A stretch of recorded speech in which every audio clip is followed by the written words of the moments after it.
Hey, good evening everybody. That was a bit of party music from my D-Sound picks of the week to get us going. I don't think they were at SteemFest, but never mind. So anyway, that was Spawn. I think they're from the Netherlands with Weekend. I think it was a good bit of party music. So welcome everybody. This is, as I posted a wee bit up there, the SteemFest after party. We're going to hear from people that went to SteemFest, and for those that didn't manage to go, we will look forward to hearing great tales of inspiration to get the buzz going and see how we can get things all revved up to make Steam wonderful and great again, because it's suffering a wee bit in the price charts, in case anyone hadn't noticed. It's taking a little dip downwards. But feel free, you're welcome to come on if you want, Crim, but you can sneak into the background as well, but just hang around, that's good. Anyway, thank you everyone for coming along. I popped the post up there, I'll put it in again.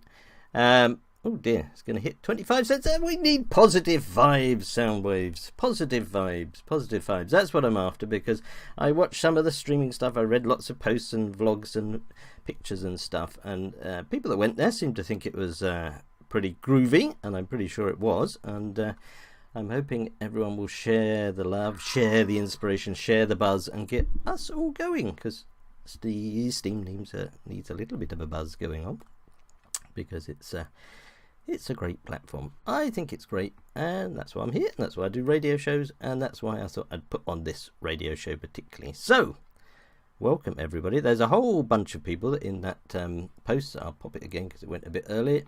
It's got a whole bunch of people that are hoping to pop in at various times. It's going to be a free and easy drop in as you fancy, as you can type show. So we're going to have various people come on, and I'm going to ask a few questions. I'm going to get people just to tell a bit of the story of how they found it, but I'm going to ask a few questions like, what was your favourite bit of it? Who did you enjoy meeting most? And particularly, what did it inspire you to do? If you went to SteamFest, what did you come back buzzed up, hyped up, think, I'm going to do this to make Steam great? I hope you did. If you didn't, that's sad. But we only want the positive vibes today, so that's what I'm looking for.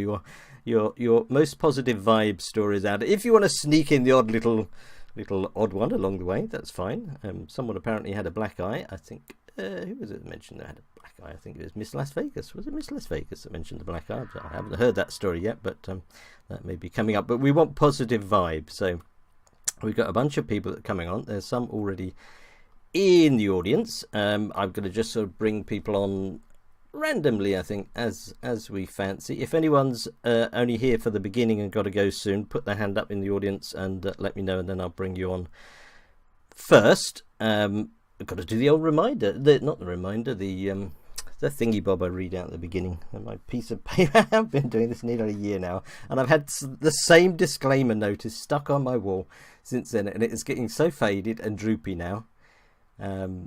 I need a new one. Maybe I'll laminate one, or maybe I'll record one. But anyway, I'll read it out. MSP Waves Radio and its owners take no responsibility whatsoever for the opinions or statements made by me, the talk show host, or my guests, a whole lovely bunch of people coming on soon, about what they say, etc. And statements and show topics are not necessarily the beliefs of the radio station. I'm sure they are, really. The material on the show is provided for educational, informational, and hopefully entertainment purposes only. Theme of the way. You confused me there, Menno. I was reading off the wall, so I didn't follow the whole conversation. Do tell me if I've done something wrong. I'm not sure if BTFD is one of these weird things that you find when you search in dark places on the Google and shouldn't really go there, so you'll have to fill me on that. I'm not sure what BTFD stands for. Theme of the show. Oh well, we'll find out soon anyway. Menno, you'd be a good person to bring on. I'm going to bring you on first if you're available. Can you come on first off, Menno? Because you were at SteamFest. I saw you. I saw the evidence. I saw you there. But bear the fuck down. Oh, okay. Not into that. Anyway, right. I'm going to bring Menno on. Let's see if I can drag Menno in first. Or I'm going to grab Menno. Here we go. Let's kick off with Menno. He's a very positive guy. Mr. Menno. Oh, 1 second. I caught you unawares there, didn't I? No, I think I'm good. Can you hear me? I can indeed. You are a very positive person on Steam, which I admire greatly. And so thank you. I saw you there. I saw you in the pictures. I saw you with Priscilla. I saw you with a whole bunch of people. I watched intently, and I've read some of your posts since, and it looked like there's some good stuff coming out. So I thought I'd kick off with you. So everyone knows who you are, so I don't think we need to introduce you. But tell us your first off your sort of quick 3-minute summary of, because this was your first SteemFest, wasn't it? Yeah, because you haven't been to one before. So as a first SteemFester, what did you get out of it? What did it mean to you in a nutshell? The first summary, first off. Well, it's kind of simple, like maybe oversimplistic, but for me, this was already like the Steam experience, the steemians and all stuff. It was already real. I just didn't have a full grasp of the magnitude of things because, like, we actually met up here in Florida. I met Crimmy, I met Aggie, I met quite a few people from MSP. But up until a point, I'm just like, yeah, these are just some beautiful, crazy people that I just happen to share some commonalities and some even political beliefs with. But it was a small group. And all of a sudden, I am in a country, across the globe for me, 18 hours away, in a gigantic group. And whatever doubt, I guess you could say, I had about, are we going to make it and all this stuff, if there was something in the back of my mind, it completely dissipated. Like when I saw it. When I saw not just the amount of intellectual power, because there's a lot of it, but also the amount of conviction and passion that so many people have. I was like, yeah, you know what? Yeah, there's a lot of things that are basically making this bear market exist. But all these people are here, regardless of that. Everybody's still here smiling. Everybody's still sharing ideas. We're going to be fine. So it was like a big flood killer for me. Did you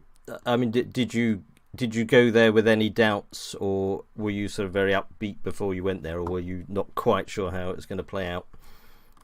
No, I guess one of the things that, and this is not just me, so I'm not trying to say that I'm the only one, or by all means, but like this has been a really rough year, and I will say that it's been like my best year ever and my worst, because financially I've been struggling.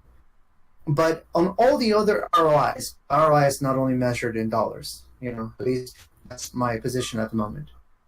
I've had a great ROIs. I've made some amazing friends. I've learned a ton.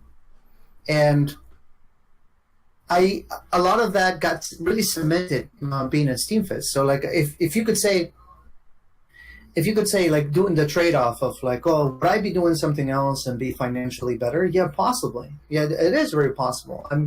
I don't consider myself a not resourceful man or stupid for that matter. And I could have a job and I could be making a lot more than I do doing what I do. But being there and participating in the SteemFest made me evaluate, okay, so here's your choices, Menno. You could be doing what it is that you're doing now and fill your life with this sense of purpose that makes you happy, because it really does. Or you could be working a 9-to-5 somewhere and have more money in the bank. So, and today, as dumb as it may be for some people, like I see that the choice I made almost a year ago when I just said, I'm going to do this full time, was the right one, because it has really fed my soul. And I've learned so much and I've grown so much, even though the bear market has destroyed my bank accounts. Yep. And did you, I mean, I mentioned at the beginning the sort of question I was going to ask everyone. Was there something that you took away from it, something concrete that you sort of didn't think of before, or someone told you about, whatever, you think, yeah, that's going to be really important. I'm going to go back and do that, and that's going to help Steam. Was there one big takeaway from it for you? For me, it was this. I tend to think. Well, I maybe it's not. I should caveat it really well. I think of a lot of ideas, right? Like, I'm not saying they're all good, but I'm always thinking of new products. I'm always thinking of new things, and I keep on keeping them to myself. It sounds redundant, but because I'm thinking, oh yeah, one day I'm going to implement it, and I'm going to make this money and all this stuff, and I'm going to succeed and all this stuff. And we had a really awesome thing happen over this fest. Like, there was one day where my liver needed to rest and I needed to sleep, so I stayed in the hotel. And I got invited to the Daily Mansion, and there was all these people there. I Really saw you in the video. Yes, I saw you there. Yeah. There was this just like really bright people that just sitting there making a circle, and we're just talking about stuff, and everybody was very open about sharing ideas. And what triggered that, like what happened in my mind was like, you know what? Yeah, you're right. I'm not going to fear sharing my ideas because I have to be the one to implement them. I'm going to put them out there because there's all this talent here and all these resources, all these mental resources that if I share something that could be positive for the blockchain, something that could be implemented that could make us succeed, who cares if I am the name behind it? Because at the end of the day, if Steem succeeds, I succeed as a stakeholder. So over the last 2 days, I've been writing about these ideas, I wrote a thing about onboarding, an idea that, that I was thinking about implementing, but of course, who cares? And today I wrote another one, and I'm just going to keep on sharing like business ideas, things that I think could be implemented with the hopes that the pool of geniuses that make the community are going to be able to, even if it's not use my idea, at least take something out of it and be like, oh yeah, that's actually a good little part. That's an interesting point, because in many communities in different places, there's always this sort of fear of competition. Oh, I'm not going to tell someone my idea because they're going to steal it. But from what I see from sort of my position, whatever I do on Steem, inevitably when people do come together and share ideas, the sum is always greater than the whole, if that's the right phrase. When people do come together, 2 and 2 make 6. And that seems something special out of Steem. I think one person often has one part of the jigsaw, the other person has the other, and another one comes in and makes it even bigger still. And did you get that feeling that there were ways to connect and make things much better than you could by yourself? Did you get that feeling? 100%, because I was thinking about the onboarding issue for forever. And when we were having that meeting, there's I'm pretty sure you know him too, like Soren Christo. I don't know if that's how you say his name. He shared some stuff, and then Hyman Danger shared some stuff, and then Project 7, which is with Steem Hunts, shared some stuff, and all of a sudden the puzzle, just like you said, that I had in my head, it started to make sense. And even though at the meeting itself we didn't come to a conclusion, like it's not like, okay, this is what we're gonna do. On my flight back, I was thinking about this whole thing, and that post, the one that you just shared, I wrote it on the plane on my phone, the whole thing. I'm like, oh, I got all this, and it was just the brewing, almost like the fermentation of everything that was said to me that day and the ideas that I had in my head. So like, I can't take credit for all that. That was the pooling of a lot of really smart people in one room saying, hey, how do we fix this problem? And can that now follow through? Will that turn into a concrete action very soon, do you think? I think so. In my opinion, we kind of came to an understanding that day, and I say we, everybody that was there, but it could be a community-wide thing, that we're like, hey guys, let's stop everybody just building on their own, and let's see if whatever tool I build or whatever thing I can think of can benefit you, and maybe we can pull resources to build something. So there's a group that came out of this. There's also a Discord, and I actually need to, I just got invited to the Discord now, so I need to invite Krimi, because I want Krimi to be there. And I just send it to her. And of really, really, just really smart people that are trying to fix some of these issues.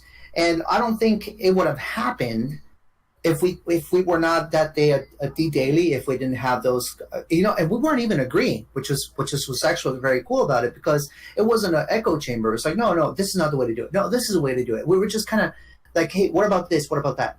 And that healthy discussion, I think it's going to produce a lot of really positive things for the platform.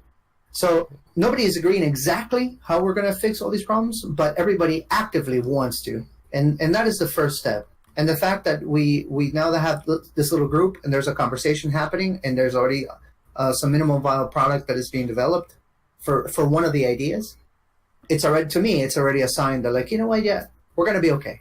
It's going to take a while to figure it out, but we're going to be okay. Cool. I mean, I guess one of the bits is keeping the momentum going. You get the big high of the SteemFest. and then it's come out with ideas, and now the challenge, I guess, is to keep that momentum going and turn it into practical outcomes. And do you think there was enough power sort of built up in SteemFest that will last for long enough to keep things going? I think so, but it's always up to us, right? We have to make sure we do our part. So I'm going to do the best I can to keep myself motivated in what it is that I'm doing, or whatever 2 drops I can contribute to the equation, because I'm not a coder per se, but I do love trying to solve problems, and I do like puzzles, and I can contribute at least with that, So what I wrote is somewhat of a white paper, you could say, and I think a coder could implement it, but I'm not saying it's perfect by all means. I think it could be improved on, but there's enough coders there to make it happen. So if I was to say what's the next step here, it's just people trying to implement some minimal viable product of these idea solutions, and then start the GitHubs and see if we can create something that all dApps could share, to fix the, we're just like, just grab this thing, copy it, make your own, make your little clone for it, fork it. I know that's a dirty word, especially today, but and let's make it happen. Cool. I will look forward for that. Hang around if you can. I'm going to bring another person on and gradually just build people up. Cam, are you available yet? Because I know you were in that D-Daily thing, so I was going to use that as a little link, because I know you're in D-Daily. I don't know if you're available yet. You were doing something early on. I don't know if you're available, Cam. Or Asher, are you ready to come on? I'll bring Cam on, and we'll just build people up and sort of come in and out as you fancy.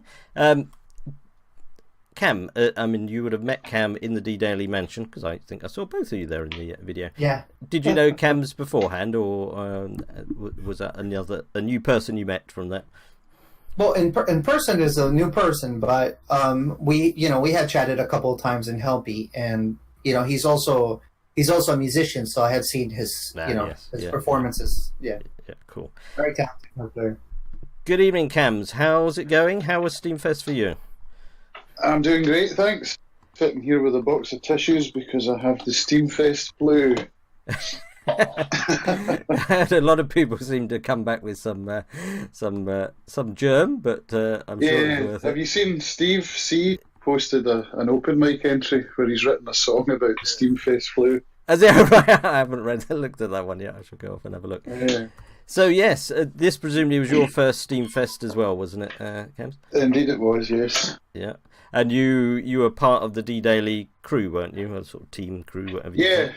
But my credit card paid for D-Daily Mansion.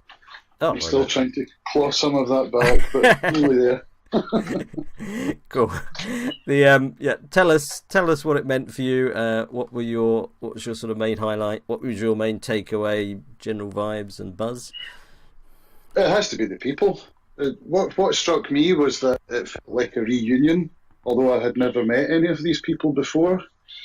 There was just such a feeling of familiarity between pretty much everybody that you meet there.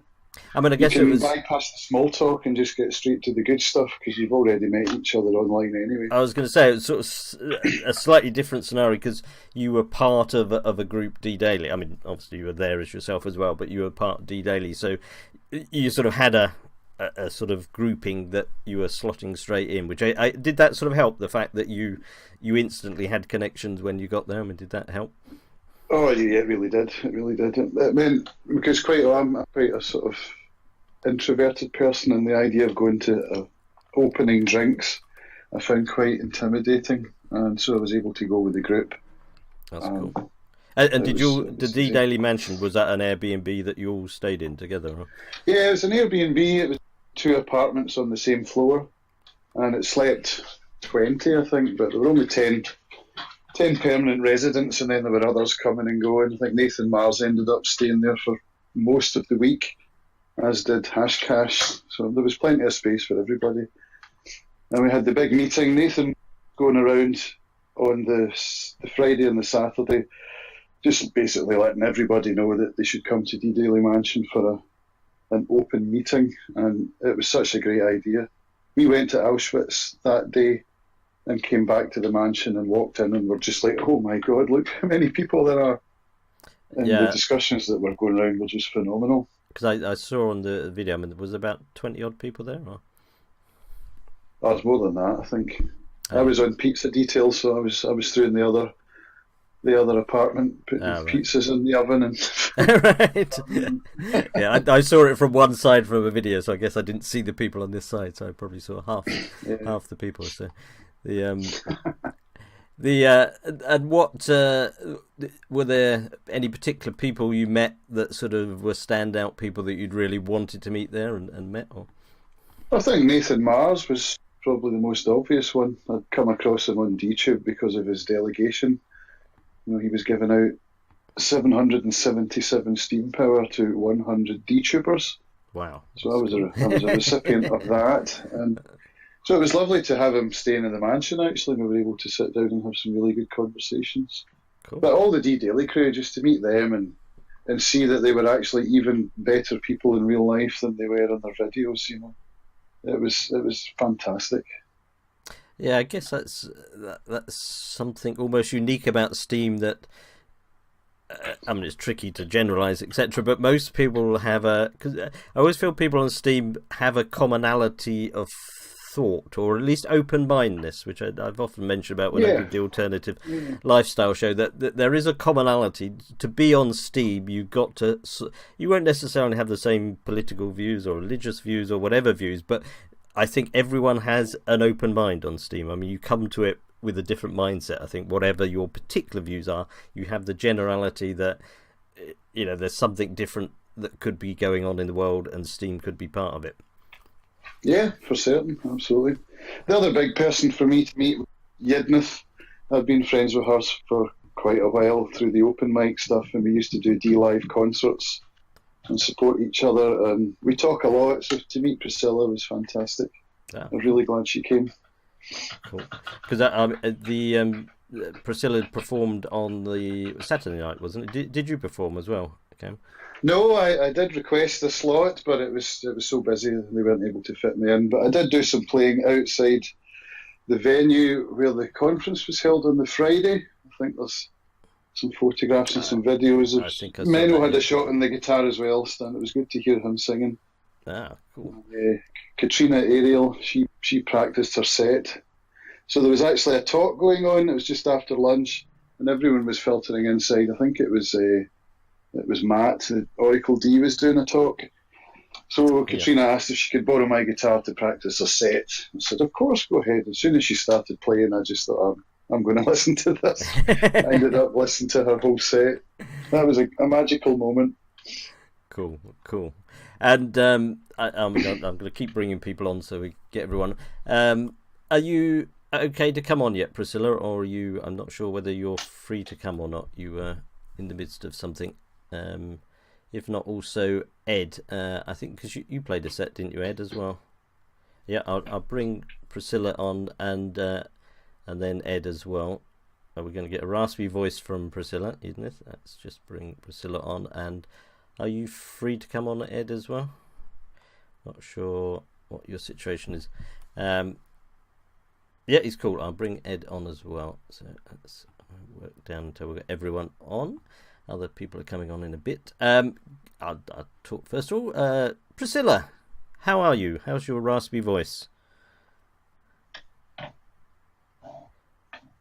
Oh, you're a bit raspy. Oh, we're not hearing you at the moment, Priscilla. Hello, Priscilla.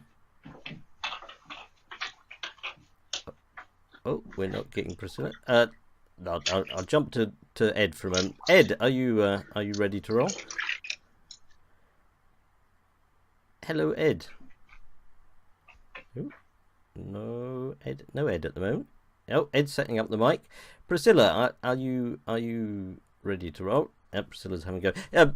Cam, let's go back to you for a moment. So the what was your sort of one big takeaway? Is there something that you've taken from SteemFest, you're bringing back, and you're gonna do on Steam to sort of rev it up a bit?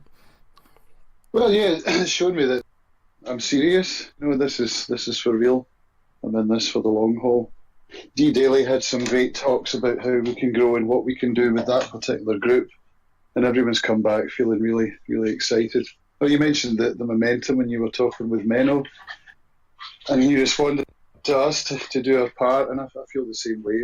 We've all got to pitch in, but now we've got this core group of content creators who want to encourage other content creators to make their best content. I think we were a force, a creative force that was very visible, and that was a really strong thing for me to come away with. D-Daily's here to stay, and I'm proud to be part of that. Cool. I mean, D-Tube in the Steam ecosystem as a whole, I'm not a video person. I only put up the recordings of the show. I've never mastered video. That's a common mistake people were making. We used to be D-Tube Daily. That was how it started, to encourage a group of people to make videos daily. But we've now moved from that to D-Daily, which moves us away from D-Tube and makes us a group of decentralized content creators. Oh, right. I assumed you were anchored in D-Tube, so that's why. No. That was the beginning, but we've moved away from that and expanded to a whole blockchain ecosystem. Right. So are people making content in all shapes and forms now, rather than just blog chat? Well, I'm the guy, so I'm concentrating on that. But we've got some podcasts, talk, writing. There's comedy. That's a big part of it with Buckcoins. He's a big part of the comedy open mic, and they did a great little skit at the opening of the Friday conference. Little improv sketch to open things up and warm everybody up. You try and catch a video of that if you can. That was most amusing. Right. Cool. Ed or Priscilla, I don't know if you're still ready to go or not. Steve C, you're another musician. I saw you there with your ukulele. Are you available to come on air, Steve? I'm using the commonality of music now as we work through everyone here. I don't know if Steve's available. Oh, I think Priscilla. I should try Priscilla as well again. Let's bring her on. Hi, Priscilla. Can you hear me now? I can indeed. Welcome, Priscilla. I just rebooted the thing. Just ignore my Bonnie Tyler sexy raspy voice. It sounds very good. I didn't party that hard. Well, my rats did, and I can't keep up with them. But I was thinking all the time it was just like I was speaking too much, and I was just like complaining, oh, I think I'm speaking too much. And in fact, I did speak a lot. But I think I had like the allergy ongoing, and I had a great time. I think the first Steemian I stumbled upon was Ed. Camel, I think your mic is hot, just in case you want to prepare dinner or something. And we stumbled upon the airport, and we got yeah, so Rosa, that's true. And then we went right away, and it was just like a time trip in, and then you were right into the party meeting everyone. And I kind of feel at the beginning I thought, oh my god, it's going to be 5 days, but at the end I really didn't have time to meet all the people. I'm just realizing how many people I missed. And I don't know, it was really fun. I went all around with my 3 plush toys. I saw the pictures. Yeah, and I was updating my friends in Helpy all the time. I think Camwell is the chick with a hot mic. Comes! I've muted him. Is he still there? Yeah. How's he getting on? I've It's muted okay. him. I'm not sure how he's sneaking on. Oh, and I don't know, it was great fun, and somehow it finished, and I lacked the time to really connect with everyone. I could just like in brief say the SteemFest was just like, where is Menno? Like, where is Wally? But where is Menno? Because it was one of the person that I really wanted to hang out the most, but he was always engaged. You know, he's kind of famous now. No, I know, and I'm aware that he's doing all the contacts for us all in Helpy. But I really was happy that I had a little time with him in the final night. I'm But feeling there's going to be a Where's Wally graphic come up soon with Menno's face stuck on there somewhere. Yeah, definitely I'm going to do a rap meme with a Where's Menno for sure. But, even if briefly, because some encounters were just like briefly by circumstances, I really had a great time. I really connected with all the performers. We had a great time backstage. It was really crazy. I mean, Ed and I were duetting. Katrina Ariel was just like with the headphones singing her songs. The Steambirds were doing her funny stupid songs all at the same time. It was just like the most crazy cacophony you would ever hear. And it was so fun. It was just really one of the highlights for me, just like the backstage with all the performers there.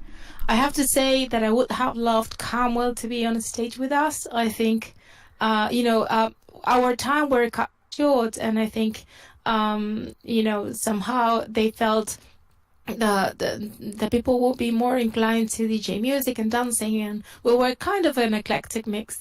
But I got to sing with Camwell one of the conferences day outside, because even out of the stage there were moments where the musicians gathered, and Loose Cypher were there gathering people around the table, and we were all jamming and singing songs. I think I even duetted with Menno, and I absolutely destroyed one of her songs because I told you, can you play your song? And I tried to impress him, thinking I remembered his lyrics, but I did not.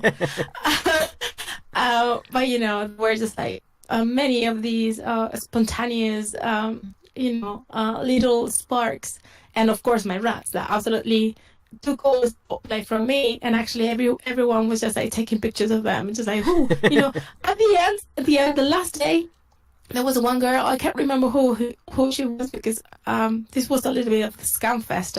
I don't know if you have been told about the SteemFest and the competition and such. I did not participate. I saw it in the live stream at the beginning. But I was pointed the last day. Someone wanted to scam me, and she screamed, "That's the chick with the hat and the rats," because I was wearing a pointy hat. Yes. So I was not Jeanette anymore. I was the chick with the hat and the rats. But yeah, it was really nice, and it was full of anecdotes, and I don't know. You are the host. Just make me questions or kick me. Right. And you haven't been to I don't think anyone on so far has been to a SteemFest before, have they? No, I think we'll come up to someone that's been before. Would you go again next year? Well, I don't know if I would be. I'm sorry. Oh my god, I don't know. 1 second. I got this. I won the raffle from Steamy Blog, and I was even afraid to travel alone because my health is a little bit delicate sometimes. And but Royal was amazing. He was an absolutely ninja. You see, I speak with ninja fake news, and people don't understand me out of Discord anyway. And he said, "Okay, we have this budget. Let me locate a cheap flight, a cheap hotel. I'll be with you right back." And I was just like trying to see all the options and absolutely lost. And then he got back to us and said, "Okay, you can go these. You're going to have like a crazy layover in Amsterdam, but we don't care. I mean, I just want to go with Hector along with me." And so we made it. But thinking about the future, of course, I would love to go to SteamFest in the future, but I can't see a way that I could not afford, and I don't think I'm going to get that lucky twice. But you never know. This was unexpected, so something unexpected can come in the way. So you can never say never. That's the song from Bible, Never Say Never. No, I'm not trying to attempt to sing that, but there is the song, animated movie, Never Say Never. Well, I was going to say, where the Steam price is now, it probably can only go up from here. Hopefully it can only go up from here. So well, I'm ready. I'm not really checking much anymore. I'm ready for the dive. I mean, it might go lower, who knows? But I kind of feel that I'm ready for the dive, and then we show, and then we rise, hopefully together. Because one of the things that was really a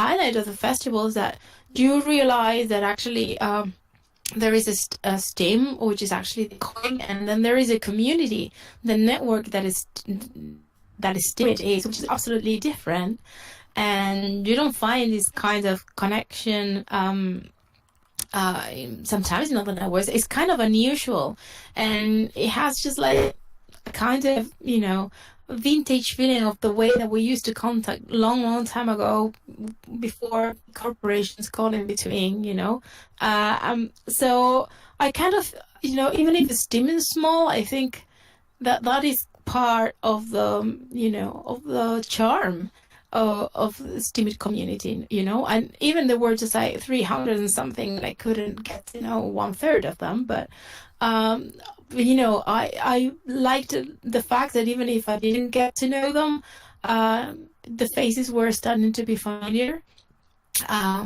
And I don't know, it felt really cozy, and it was really friendly, and I really like that feeling. So if we rise, okay, we're here, we rise together. This is, I've told this many times, this is kind of a perch.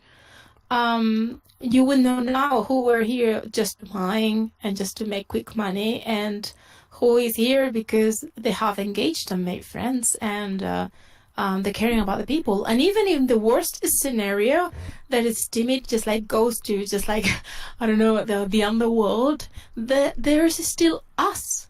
There is still Creamy, there is still Anka, there is still Menno, there is still Ed, there is still Kant.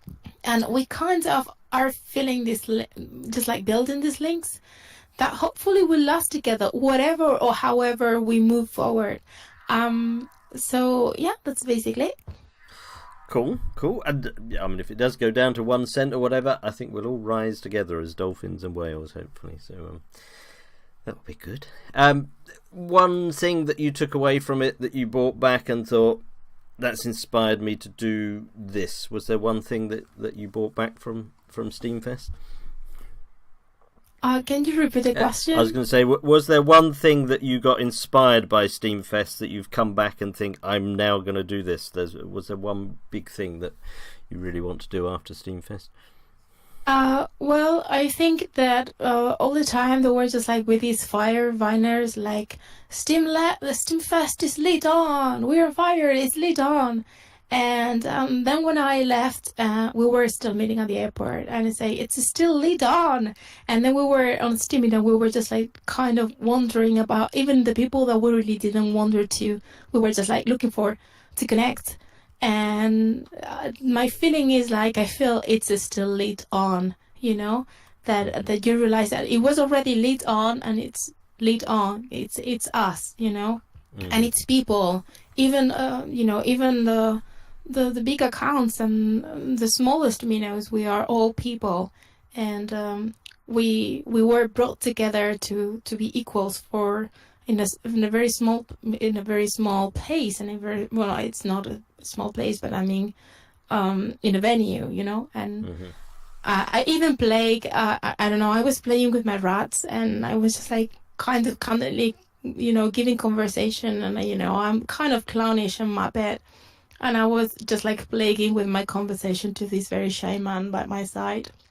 and then I scanned him, and I told him, "Are you Honey Dye?" No, the Honey Dye is a girl. She's an artist, and he told me, "No, I'm the guy on the bottom," and he was block trades, and I was just like, oh my god. I've been like a muppet, just like giving the random conversation. I'm probably playing with my rats there, just like I just said, can I reset this conversation, please? And he said, it's okay, you don't worry, you're fun, it's okay. And then he stayed. Well, I got to thank him because they have voted for me a couple of times. I wonder if he knew who I was, but it was a really bit awkward. But then I felt, of course, they're people as well, Yeah. Sometimes you lose the scale of themselves and ourselves, and we're all just people. So that's basically it. And the rats were, for me, the highlights. I had so much fun updating everyone and sending the pictures. I had promised to Pechiche Mena and Painting Angels that I would send on a room on Helpy updates, and the last thing I shared with them was a rat with a suitcase, and I say, you're going to find my true identity. So I kept sending them pictures from the fufunchis, really wasted. I didn't drink any alcohol, I didn't drink any alcohol, but they did. I can tell you. And I've put a post with all of them together now. So if someone is curious about their point of view about the festival, it's up there. And I had a little bit of beer. That's your bad influence. That was the last night. He was holding a bottle of wine. He went to the toilet and said, "Please, keep this safe." And then disappeared for a long time. But I kept it safe, Benno. So, I'm a good helpie. And I really had I wish I had more time with Creamy and with Asher and with so many. And it feels that it felt very short. But hopefully that will be in the future. And hopefully they have got also a glimpse of who I am. Because, And I go back home with a feeling and a couple of hugs. So, good. I speak a lot, even if I'm voiceless. You see, just like shut this girl. Just can you shut up? No, it's good. I just want to say I love you all. Thank you. It's I'm glad you enjoyed it. I mean, it sounded really good. I looked at loads of posts and loads of vlogs and loads of live streams, so it was I was almost there in spirit, but I couldn't see the Saturday night performance, which would have been nice to be able to watch, but that didn't get streamed, unfortunately. Ed, are you available to come on now, Ed? And then Steve, we'll work through the musicians. Let's see if Ed's ready to come on too. Ed, are you good to come on? Yep, let's bring on Ed and then Steve and then Asher. I'll work down the list. There we go. Ed. Test. Hello there. Thank you for coming along. You were another musician that performed on the Saturday night, wasn't it, with Priscilla? How was SteemFest for you? Was it your first SteemFest? I think it was, wasn't it? Yes, it was my first SteemFest as well. Yeah. So how was SteamFest for you, Ed? Oh my God, what can I say after Priscilla just spoke? She just said it all. But yeah, I was quite impressed by the way it was organized, of course. But more than that, I think I was impressed to go speak to people. A lot of people, you see them on posting on Steemians, And so sometimes I had to gather a bit my thought before starting speaking to someone. I felt like there was a bit of pressure. And but other than that, if I have one regret is I would have liked to speak to more people. I think I would have liked to really be brave enough. Fortunately for me, I came with Art Zone, which is Sophie Yogi, who the creator of Art Zone. And Miss Rory as well was there, who is one of the bot who works for the whitelist.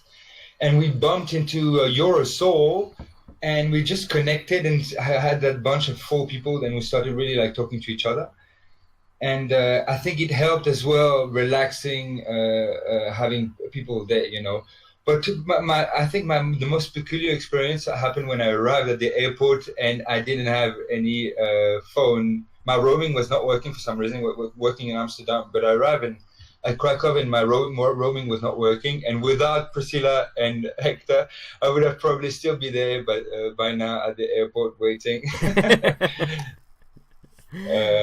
So I got lucky. They took me in and they paid for it. And then the driver gave us a hotspot. And I don't know how it works exactly, but it allowed us to use internet inside the cab, so it was cool. And then my phone broke down completely, so I was kind of dependent on people, and that was a bit of a problem.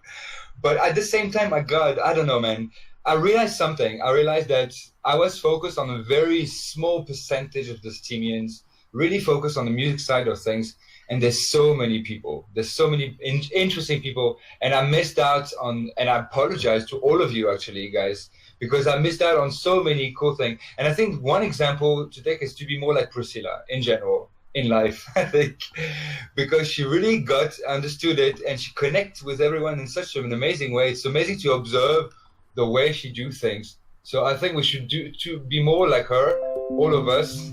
And just learn how to really I don't know, she got that way of really connecting with everyone, and I think that's what I've learned. Sorry, I'm losing my voice a little bit as well. I'm being emotional, but that's what I learned. Like I was maybe a bit too proud of my craft and thinking, oh, maybe people know who I am. I'm Ed Privat on Steam. And no, they don't, because I've never made the effort to come and say hi to them in the first place. So why would they?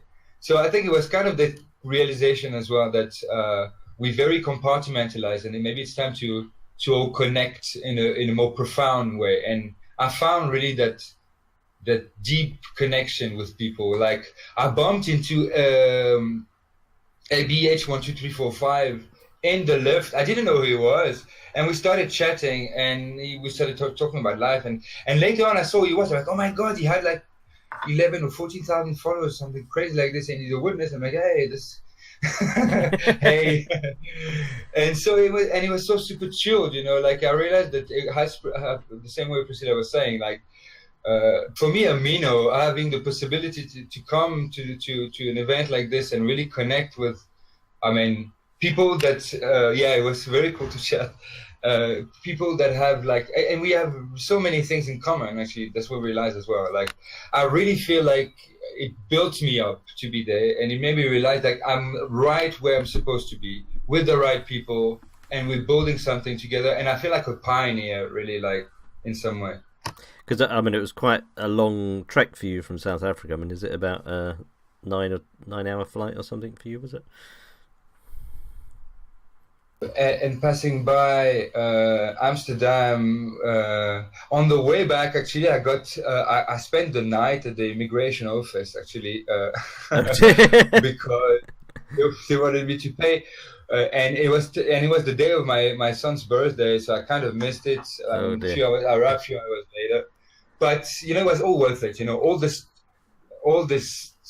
I don't know, this hustle or all the mission. Really, like, it was just worth it. I felt terrible to be the last one. A lot of people were drunk, and especially going the last one just after Edith and Katrina and the Steambird. It was very difficult. The Steambird just lit the place on fire. Everybody was just jumping up and down, and then so I felt a lot of pressure, and I was sweating buckets. Gosh, how long a set did you play? I think I had the shortest one. It was kind of short, but I enjoyed every minute. And a cool thing happened as well. Engine Witty was introducing us as the MC, just before every artist came on stage. And during the sound check, he started beatboxing with me a little bit, and I was like, "Oh, this is so cool!" So we just came up with I say, "Do you have some sexy rap?" And it's like, "Yeah, I've got something sexy for you." And he just started rapping, and he did it again during the performance. So that was just impromptu moment. Very, very cool. Cool. That's good. And was there, the question I've asked others, what was the main takeaway? What did you bring away from SteemFest that made you think, I'm going to go back and I'm going to do that? That's going to be something new I'm going to do. Was there one thing that you took away from it? Oh yeah, definitely. So we're working with Art Zone at the moment on trying to make exhibitions and even concerts. So we were talking with Ivan Atman about it as well. Yeah, cool. Trying to find ways to not having mass adoption, but because I don't like the term. I think it's too much for now, and I like my team to grow maybe more organically than the way it did in the past. So I want something steady.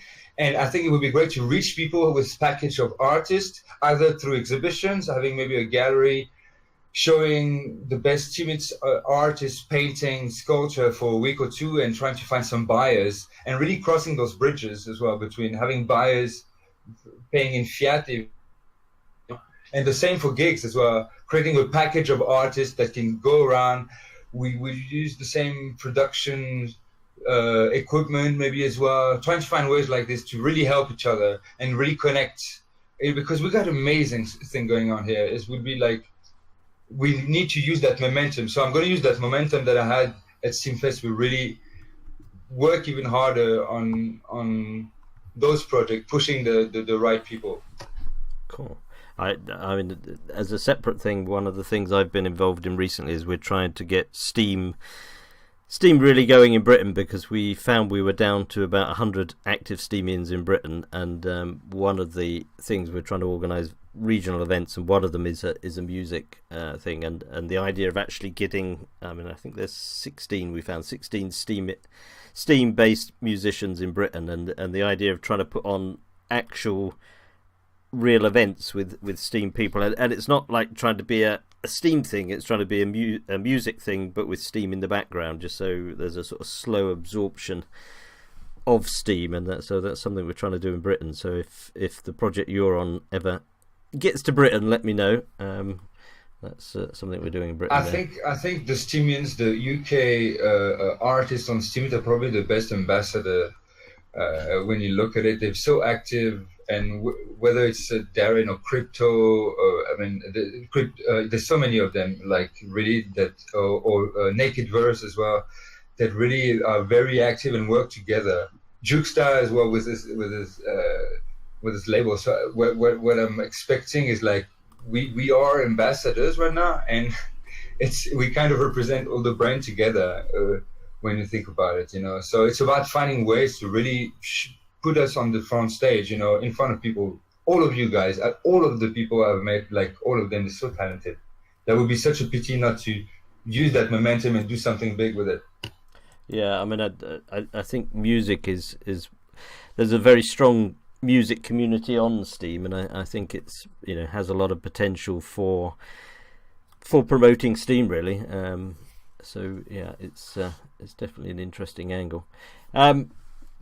The project that you're talking about, the art one with Art Zone, how are you going to sort of take that forward? Are you have you got a Discord, or are you just messaging each other? I mean, how will you take that forward now? So for now, we're just talking about it, and we'll see exactly how we can put it in place. I know that I was talking with someone this afternoon about maybe an exhibition in June, but I want to see what's possible as well. That would be the next SteemFest in Spain. That would be great. If it's good. But yeah, like I don't know. I'm truly motivated to make it happen. I want to do more interviews as well, to really showcasing the artists. I think we're not doing enough, at least for the painting artists. I'm thinking particularly, and all the drawers. There's like a pool of drawers and painters and artists that haven't been showcased enough on the platform. Cool. Yeah, no, I think art and music is one of the big areas, so that's cool. I've got it because people might know this show is supported by D-Sound, and I pick 8 songs each week off D-Sound to sort of promote D-Sound. And one of the songs this week is by Ed, and I'm just going to bring that up. So I'm going to take a quick musical break while we play Ed's song. If I got it here we go. It's coming up. I shall pop everyone back onto the audience. We will play a song, and then we'll be back in a few minutes, if that's all right. So I will pop everyone back into the audience now, because otherwise you can't hear the music. We will play Ed's song. I don't know, Ed, if you would like to introduce the Not a Hero song. Anything? That's the one that I've got of yours. Yes, this is a song from my first album, Neo, and it's called Not a Hero. And I just want to say a shout out to D-Sound as well. PRC meeting him was like one of the things I wanted to accomplish in my life, and I'm happy I did it. Cool. Because I mean, D-Sound, Pedro, he made some interesting announcements about D-Sound, because I caught a bit, which I still haven't seen the full details, but he said something about that you'll be able to put SoundCloud streams through D-Sound to monetize them, I think was in his presentation, but I haven't heard the full details. Yes. And we were at the round table with Priscilla, actually, and others that are here as well. I think Steve was at the round table as well. And they were even Lucifer, who came for a while. And we had very interesting conversation of what's in terms of intellectual property, and very heated. Eurosol, you're right as well. Eurosol was there as well, and and PRC's girlfriend as well. I don't want to stay too long anymore on air and talk too much, but that was so interesting, and it's gonna help us moving forward as well. to see what's happening in the future in terms of intellectual property, particularly. Sorry. Yep, no, that's fine. Yeah, I mean, as I said, very interested in what goes on in DSAD, and that seemed quite a sort of massive advance on what DSAM will be able to offer us. So I'm looking forward to hearing more details on that. So that's going to be cool.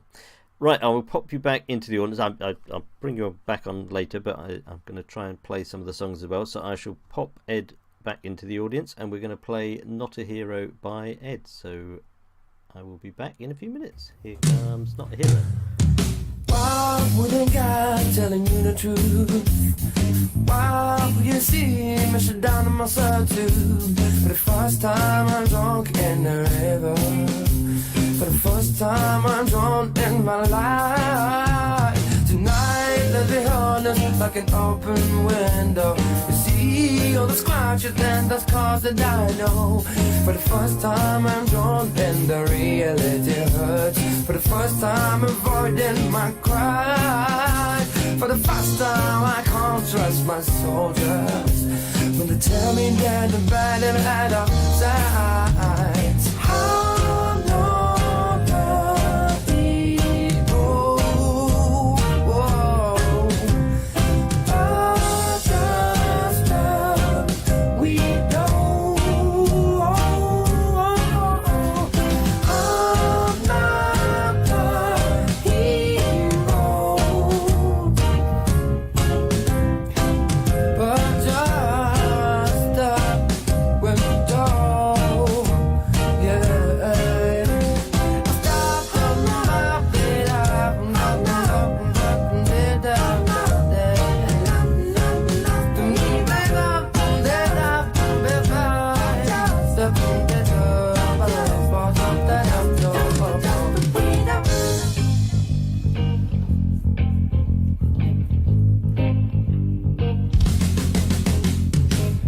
just a little bang on my front door. I wouldn't need a master of the word, yeah. For the first time I'm drunk in my own word. For the first time I really scuba dive. There's nothing more than peace of life with you. There's nothing more than peace of time with you. There's nothing more to say except that I love you. There's nothing more to see except that I blush when you stay at me. I'm not a hero. Oh, I just a window. Oh, I'm not the hero,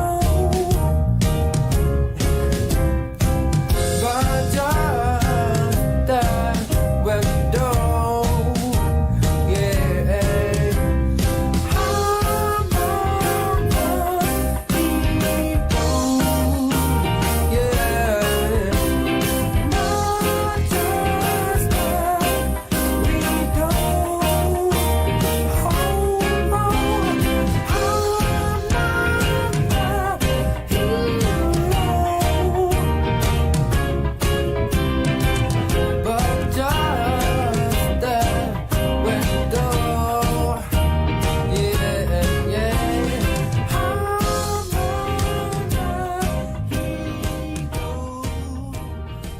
That was Not a Hero by Ed Privet, who was just on just now. So excellent track. Thank you for that, Ed.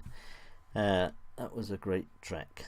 Cool. And I believe you got another new one out that I'll pop in here because may as well pop it in because the track I think you were just releasing today, were you, Ed? I think there's another one you just brought out on D-Sound. Cool. So thank you for that. Stick around, everyone. We've got some more people coming on. I think we've got Steve and let me see. We've got Steve C and we've got Asher. I was going to get on next. We've got Engine Witty come in. We've got who else? We've got I don't know, Carl, Revised Sociology. I don't know if you were wanting to come on as well. You're welcome to. I will bring Steve and Asher on, I think, next. Are you ready to come on, Steve and Asher?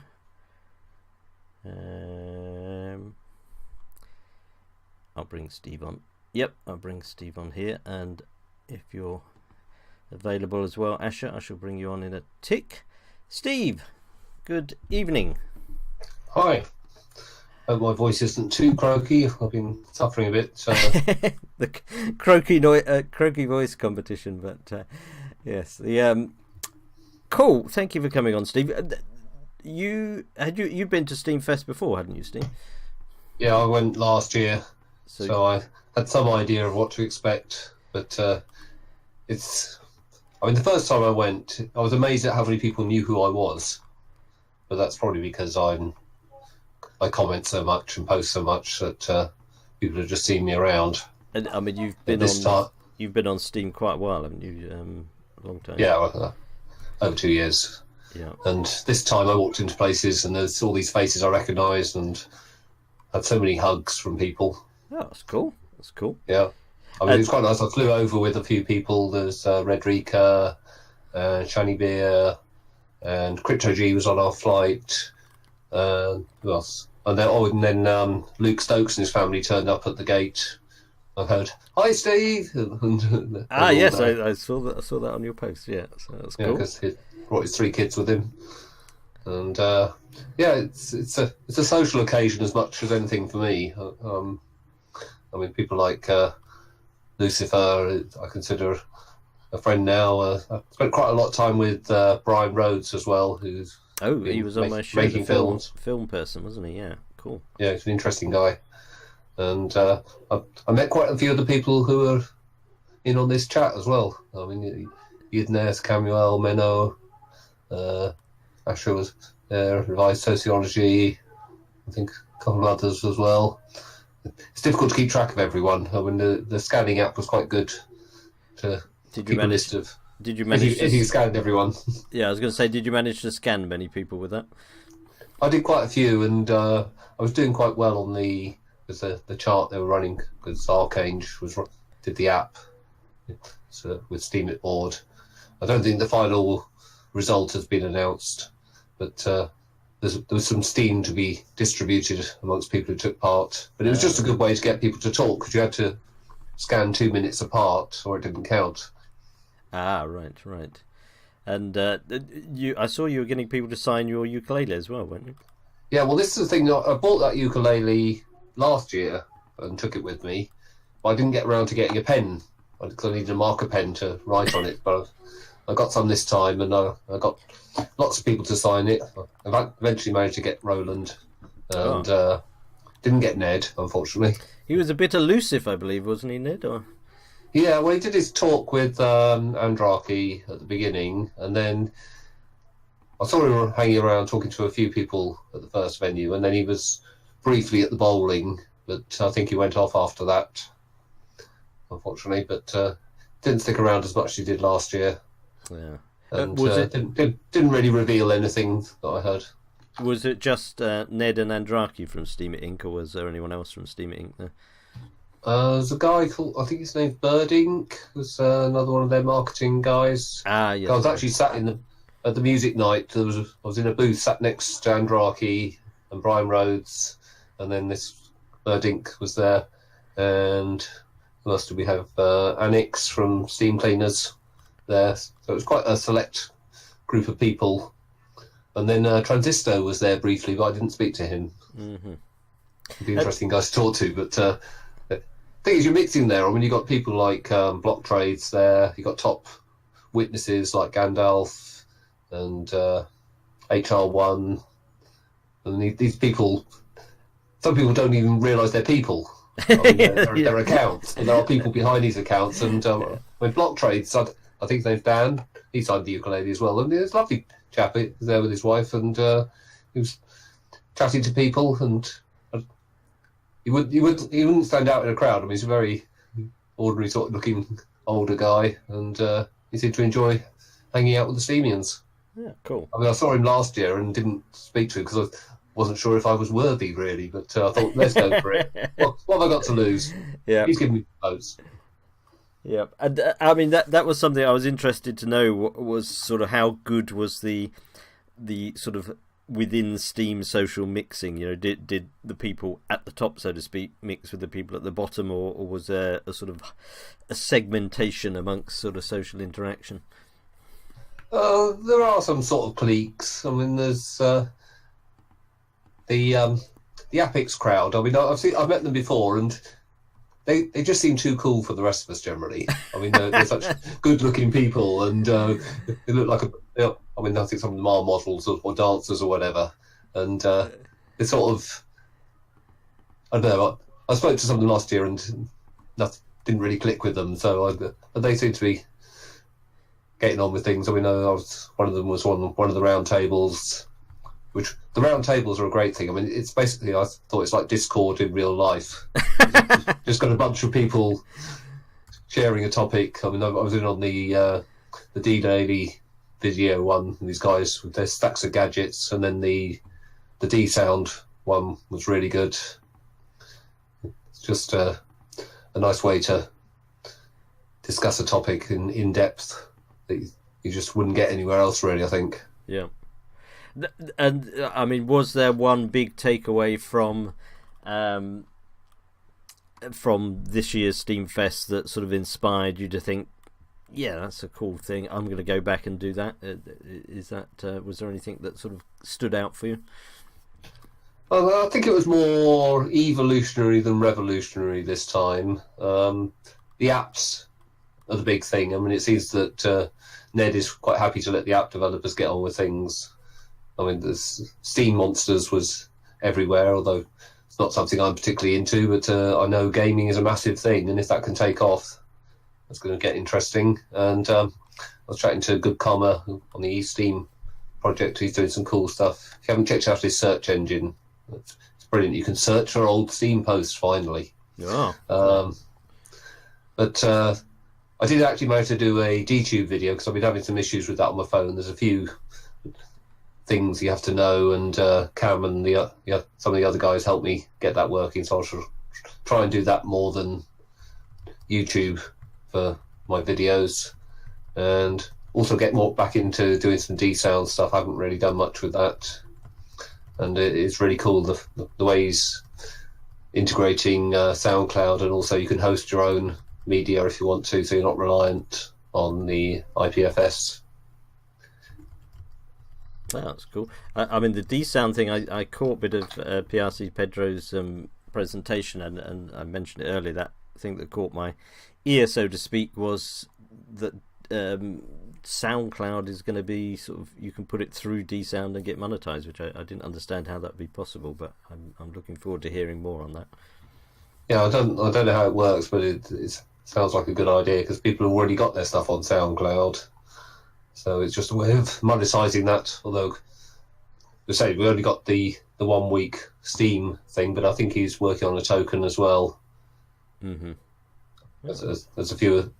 It might have been him. There's various of these projects, because that is the thing with things like Tasteen restaurant reviews. They have a value longer than 7 days, and people are looking at other tokens. So this could be where SMTs come in eventually. Yeah, being able to reward sort of evergreen type content will be very useful if it can go beyond the 7 days. The two SteamFests, I mean, you're the first person that's been on the show today that has been to more than just this recent one. How do you compare the two? Anything that was sort of better in the last year's versus this year's, or vice versa, or how did the two compare for you? I thought they were very similar, really. I mean, the organisation by Roland and his team is just amazing. Everything is laid on for you. All the food is waiting for you at the venue, and the bar's all set up, and they get you around to the venues, the buses. Unfortunately, I missed the dinner in the salt mine. I came home that morning. I wish I'd stayed. It was another day that I'd have to take off work and stuff. Yeah. But and I might have been ill by then anyway, because Sunday night I wasn't very well. So, but that looked like a pretty amazing thing. But yeah, it's very similar. I think it was a similar number of people attending, around 300 again. So it hasn't really grown in that respect. I mean, it's interesting that Steam active users hasn't grown massively since last year, and the Steam price didn't change all that much. Although that's one of the things that wasn't chatted about a lot was Steam price. People weren't talking about the money. Oh, that's good. Well, some people may have been, but not in the. It came up briefly, but that wasn't the main topic of conversation, which some people might expect at this sort of event. I mean, what is SteemFest? I mean, could it have coped with 600 people, or is it designed really only to have 300? I mean, could more people have gone if they'd wanted to? I think it would have been quite tight on the venues we had. Might have had to find bigger venues if it was twice as many. But it worked well as it was. There's a very good selection of people.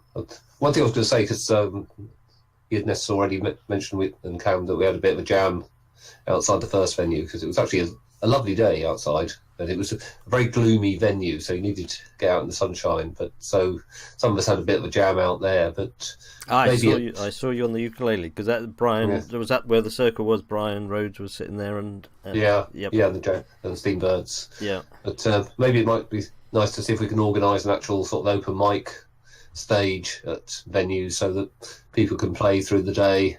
Yes, that would be a good idea. Yeah, something like that would be good.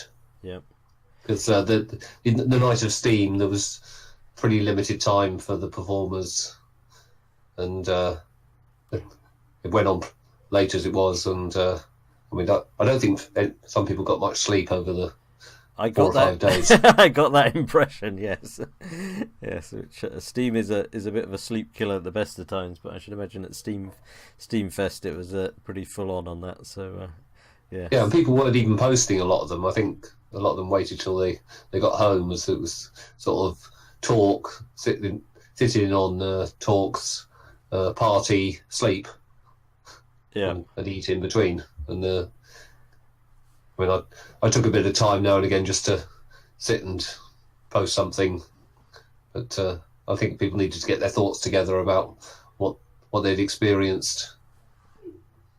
Yep. I was just going to ask. I think it was Priscilla mentioned it earlier. Was it Priscilla? You've I haven't played this yet. I hadn't spotted it before. I should play it in a bit. But yes, you're. I'm going to play a little bit while we talk. Hey, Steve C here for Steam It. Let's jump along a bit to it.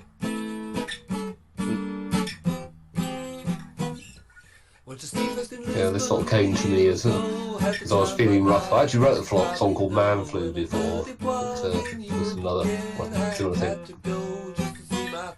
So I flew to Poland on EasyJet on the cheapest flight that I could get. I got something I didn't get, the SteamFest cheap. I got the SteamFest free. How about you? Not working. Yes, you won't be able to hear it actually. Yes, it is going out, but you won't hear it in the audience, unfortunately. But yes. All right. Anyway, people can check it out. I mean, it was one of those songs that took about 5 minutes to write, and people can hear it out. Hear it. So yeah, that was cool. Yeah, I forgot you can't hear it when you're live on air. But yes, that's a nice little ditty. We'll see how it goes in Steam in open mic this week. So that's cool. Yeah, I don't expect to win. There's so many amazingly talented people on there now, and I've been doing it since about week 4, on and off, and it just encourages me to write songs and learn songs. You must be one of the longest serving open micers, are you, Steve? Probably. But, I think I've done over 60. Oh. You'll have to do a compilation and best of Steve C open mics, but yeah. Yeah, there was somebody put together some compilation albums of Steam It musicians a while ago. I don't know if they're still doing those. I've not seen so much recently. Well, I'll have to look out for those. Cool, right, thank you for that, Steve. And you're welcome to stay on. I'm going to bring on another person now. I don't... where is it? I'm not sure. Asher, are you able to come on, Asher? And I see Ezzy and Ria there. I'm going to bring them on as well. Yeah, I should bring on Asher. So let's bring on Asher. There we go. Hi there, Asher. Good evening. How's it going? Okay. Did you meet Steve when you were there? You presumably knew each other, didn't you? I did. He was one of the first people I met at the second SteemFest last year, and yeah, he's a recognisable face on open mic each week. So yeah. Cool. So I mean, this was your second SteamFest, was it, Ash? It was, yeah. Different for me this year. I went as a couple last year, so I had more freedom this year to roam around and chat to people. So it was cool. The because I'm just going to ask Steve as well. Maybe were there many people that were there last year that were here this year as well? I mean, what sort of overlap was there? Would you guesstimate? Pretty tough to estimate. Yeah, plenty of recognisable faces, definitely, and also a good selection of new people as well. I think that's a good. I think somebody said about 33 people have been to all three. So I think as many as the third was at least their second. Including Farsim's dog, which has made all three. The Farsim's dog, right? That sounds cool. Yeah. So, Ash, what were the sort of standout moments for this SteemFest for you? Well, it's already been mentioned before, but it's definitely the people. Like the platforming's only been one fork, I think, since the last SteemFest. So there's work in progress, but the platform's moving along. The app's obviously coming along, and I expect to appear in droves come next March, April when SMTs are released. But it was kind of while we're waiting, just gonna socialise, interact, and have some beer and talk everything. Yep. And was there any particular people you met that you sort of really been keen to meet? I didn't go with an agenda to meet people. It was nice to see old faces, speak to Exile for the third time because he was over in Mallorca for the summer, which is pretty cool. Yeah, old face. Some people I didn't actually get a chance to speak to last year, like Connect Economy for one. So yeah, I made a bit more of an effort to make sure I'd meet the people I didn't meet the year before. But I like speaking to Carl with Race Sociology. He's an interesting bloke. But yeah, no agenda. It's just I kind of bumped into people. But I was also introduced to people by a sort of small collection of these kind of social butterfly good types. Crimson Clad is one, Menno is another, and LL Farms I don't know, she just seemed to just put people together and just sort of fade off into the distance and then do the same with some other people. And those kind of people there were really useful in a room full of geeks. I think I appreciate that a lot. That's good. The and is there anything that sort of really inspired you from this SteemFest that you took away thinking, yep, I'm gonna go and do that. I'm gonna, that's gonna be my thing for a bit to make Steam greater, to make you on Steam better. I mean, was there one big thing that you took away from it? Just that there's lots of people doing good stuff. There's no way you can get around to speak to everyone. There's no way you can be aware of every project that's going on, but you just get the general feeling that there is a lot of good stuff going on. And whilst not being a developer and just a content creator and kind of someone who tries to get people to engage and stick around, knowing that there's so much technical stuff going on and that they're all heading in the same directions, nicking ideas off each other, which is perfectly reasonable in this environment, as opposed to potentially other conferences where people are just going there to take the ideas and not share. Yeah, there's just lots on the way, lots of hope and potential, I think, and going to these events just sort of renews faith. Cool, good. I shall bring on another person. Carl, I don't know if you wanted to come on, Revised Sociology, and also we've got Miss Las Vegas, we've got Ezzy and Ria to come, and Ingenuity. who's available to come on next out of all the people I've mentioned there, and anyone else that I missed. I don't have a mic down. Oh no, so Carl's out. Miss Las Vegas, would you like to come on? Got typing coming on. I'm here. I'll bring you on, Miss Las Vegas, if you want to. Let me just move you to live on air, and we've got Ezzy and Ria in a moment. Hello, Miss Las Vegas. Hello. Thank you for coming on. Did you meet Ash and Steve when you were there? I've seen Steve briefly. I haven't really spoken to him, but I met him last year. Cool. And did you meet Asher? You can meet him now if you didn't meet him at SteemFest. There you go. No, I've actually spoken to him this year. All right. Cool. Cool. Mostly we spoke last year, but I couldn't remember, and he, I don't know. So yeah. Yeah. So this was your second SteamFest as well, was it? Yes, it was. Yeah. Yeah. How what was your highlight of this one, and how did it compare with last year? Well, yeah, the people to begin with, that would have been the same as last year. I mean, meeting everybody again and meeting new people, that was just and what else? Yeah, from what I've seen last year, there were a lot of great ideas, and I've seen a lot of those ideas unfold this year, and actually stuff that. So yeah, that was great to see. Yeah. Were there any particular things you picked up on that sort of inspired you to think you want to sort of go off and do from it? Yeah, well, first of all, I was there to, well, I wasn't there for that, but they asked me to represent Da Vinci Yeah. while I was there. That's the translation project, isn't it? I did that. Yep, cool. Well, I was thinking if I have some flyers printed and put it in the goodie bags and wear a t-shirt, I can talk to a lot of people, and in the end it turned out that just talking to one person was good enough. Right. Yeah, I mean, generally, did you get to speak to many people there? right?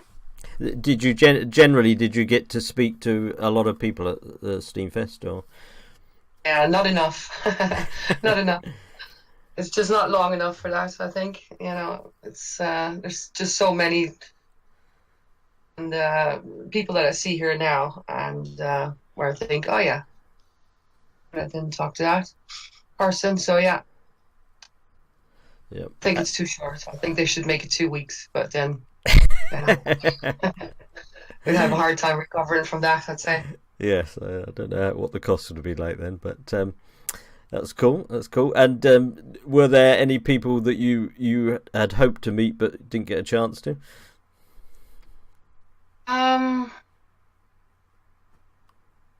Not that I can think of now, but that will probably come as I read more of the SteamFest story. Leo Trapp was one of the people that I wanted to meet, and he was there, and I met him, so that was great. Oh, cool. Yeah. Yeah. Cool. Yeah. Good. Right. Thank you. Yep. Also, I met. I've also recently become ambassador for Foundation. Ah, cool. Yes, because Leo Trapp is a Foundation ambassador as well, isn't he? Yes, and they were all there, so that was great to meet them. Yeah. I didn't see them enough, to be honest, but yeah, that was. Yeah. Did you meet Mimi and High Touch and Goyan? I think was the other person there, wasn't he? Yes. Yeah. Cool. Good. Do hang around. I was going to bring on Ingenuity next if he's available to come on. Are you? Are you able to come on, Ingenuity? I'll bring you on. Just waiting to see. Cool. I shall bring you on. There we go. And then we'll talk with Ingenuity, and then I think we'll do a bit more music, and then after the break we've got Ria and Ezzy, and I think there may be one or two other people coming on afterwards. So, right. Thank you, Ingenuity, for coming on. Thank you for saying the name right. I've heard it on a few shows. So, because a lot of people call you Engine Witty, don't they? But it's Ingenuity. So, yeah. I think I heard Shadows say it correctly. That's how I got it. So, anyway, thank you for coming on. Was this your first SteemFest, or had you been before? It was my first SteamFest, and I gotta thank Roland and Steam It Inc. and Ned and all them guys for throwing out the all expense paid trip, because that really made the time enjoyable. Not gonna lie. Oh, all right. Did you win the ticket in a contest, or I can't remember? Yeah, so several people did. Leo was one of them. Myself, Yedneth, Katrina, and one other person, I forget who. Yes, I remember voting for some people. I can't remember who I voted for now. I won't mention names, but the one where it had different categories of spoken word and performing, and that one, wasn't it? Yes. Yeah, I remember it now. So yes, because you come over from the States, so it would have been a few dollars to get over otherwise, wouldn't it? Yeah, it was expensive, though. Prices for everything else over is insanely cheap. It's just getting there that costs a couple arms and a few legs. You know? But I was shit bobbing around all over the place once I got there. Yeah, and you emceed the Night of Steam, didn't you? I think. Yes. Yeah, that was fun. I tell you what. Yeah, I love music. It's in my soul, and to see all the different genres we have on the platform as it is, meeting a couple of them and hearing them live is totally different than hearing them on Tune or D Sound or something. Yeah. So what was how would you sort of summarize your experience there, and what were the standout moments for you? Summarize my experience? It was unforgettable, no doubt. I think going to the salt mines was probably my favorite. I got there a little late, so I wasn't able to attend a lot of things that I wanted to. Some of the presentations on Thursday and Friday, I was so tired trying to catch up on sleep. I wasn't able to sit down at many of the round tables and see any of the presentations, but I did see a couple. But yeah, the salt mines was very impressive. Cool. Being down there. I didn't lick any walls. I felt like I'd be French kissing half the world if I did, but I know several other people. Yeah, I saw that. I wondered about that wall licking. I thought, how many people have licked the same spot? Did slightly wonder about that, but yeah. Yes, I guess salt might disinfect it. Who knows? But yeah. So I mean, did you out of the 300 people, what sort of proportion of them do you think you got to meet? Maybe about 20%, which is about 80% less than what I want to meet everybody. I'm not gonna lie. I mean, a couple of them I bumped into, shook their hand, said hi, and got maybe 30 seconds with them, like a cashier. Yeah, I would love to have sat down and chatted with him more. Some people I didn't even meet or know who they were, like Ferguson was sitting right by me with his dog, and then I had Steam, and my focus is on the stage trying to make sure everything's going according to somewhat of a plan, and I'm stepping all over his dog and kneeing it in the head, and it's just licking me on the pants and licking my hands. That dog is very well trained, I tell you what. I got a lot of respect for him in that, man. I did see the dog in some pictures, and I wondered how whose the dog was and how it got there, but so that was cool, because there were a number of children there as well. I saw in some of it, because Luke had his children there. Did a few other people have their children as well? Luke, I think, was the only one that had children above toddler age. There was several babies. I'm not entirely sure who they were, because they were, involved with their little babies, so I didn't want to impose too much and be like, hey, how's it going? Let me draw your attention away from your child here and pay attention to me, so I just kind of let them be. But yes, there were several babies there, a few crying, and I think one was trying to steal the show from Roland at the end there, because it was pretty loud. But wow, that was awesome, the whole send-off dinner down there. I swear I felt like I was in Hogwarts. It had such a magical feel to it. I mean, what was it? Was it sort of Polish food that was served, or was it sort of standard food, so to speak? It was definitely catered, and I'm not gonna lie, the portions were smaller than my belly typically likes. Of course, I come from America, and everything's bigger over here, but yeah. And was There's it? some interesting meals. I think they like making everything into balls and being round because they took a melon baller to carrots and Brussels sprouts and potatoes, you name it. Every vegetable was a sphere on my plate, which made it hard to eat and put a fork in it. It was interesting to say the least. Oh, cool. And I mean, were the what were the sort of big takeaways from you? Were there any particular ideas or DApps or even people? I mean, were there any particular points that you picked up on that you hadn't particularly expected to find, and they've sort of inspired you to come back and think, yeah, I'm going to do that, I'm going to get involved in that? Anything like that? Pretty excited about D stores. I'm not gonna lie. What Deranged Visions and Oracle D are lining up. I mean, just barely launched, and the reason I like it so much is it's going to do something that nothing else really on the Steam.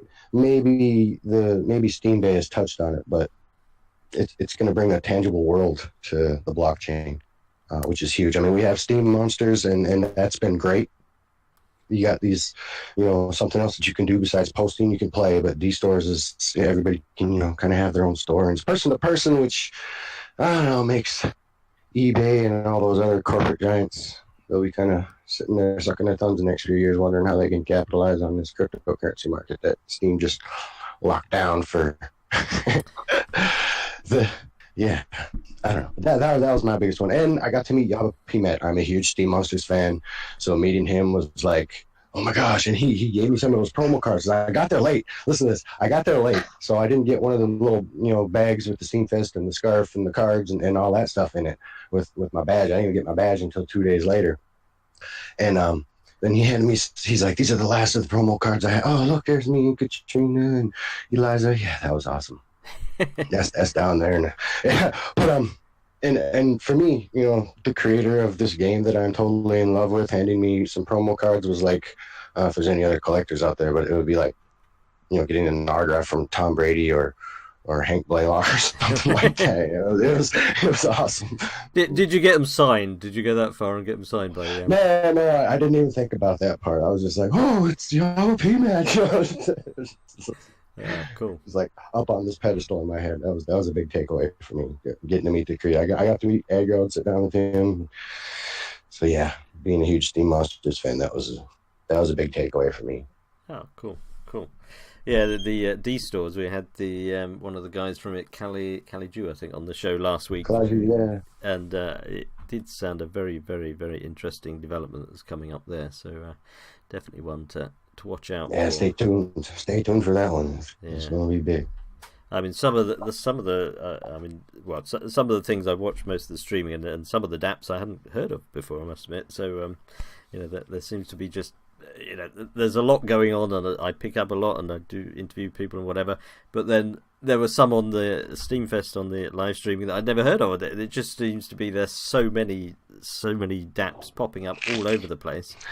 Yeah, one of the presentations I missed was for Partico and meeting up with Crypto Talk, and they just, I don't know, some people, they may or may not be aware of it. People that actually use it, they've got a chat over there now. So you don't have to come back to Discord all the time. You can just chat with people right there on the chain. Yes. How cool is that? Yes. Which, in my honest opinion, I can't believe it hasn't already been done. But, it is what it is. Yeah, I mean, chat is such an essential part of any sort of social network, and I mean that's one of the big weaknesses of Steam. And if it wasn't for Discord, I'm not sure quite how Steam would operate, really, because you desperately need the sort of chatting facility in there. So it's useful that Partico is doing that. So that's cool. And because you're a witness. I mean, did you sort of find anything witness-wise that will help you push forward with your witness?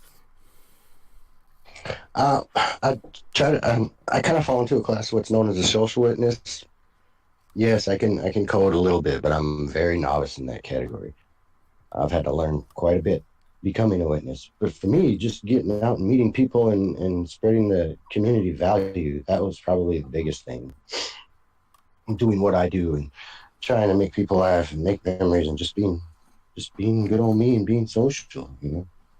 Cool. I am here. I am here. I am here. That's cool. That's cool. And yeah, go on. No, go ahead. Yeah, I was going to say it is because, I mean, Steam obviously because the price etc. is in a little bit of a quiet period. I mean, is there anything you've bought back from Steam that you think can get people fired up and motivated and raring to go? I mean, presumably for the people that were there, the buzz charges people up and they come back and really want to go for it. But I guess the trick is how that can be spread out to everyone else to get the buzz going. Do you think there's anything that you bought back from it that you can do that with? Steam being low, I'd be buying it up, people. just saying, I've made a few purchases recently and transferred a few things over. But just like I said, the community itself. I mean, if y'all could feel the camaraderie that was in that room and just how much people that are involved with the blockchain really show a respect for one another and a genuine coalescence. It's just an amazing feeling. And if I could transfer that emotion into words that people could feel and absorb in a post, I would. I'm not entirely sure how to do that.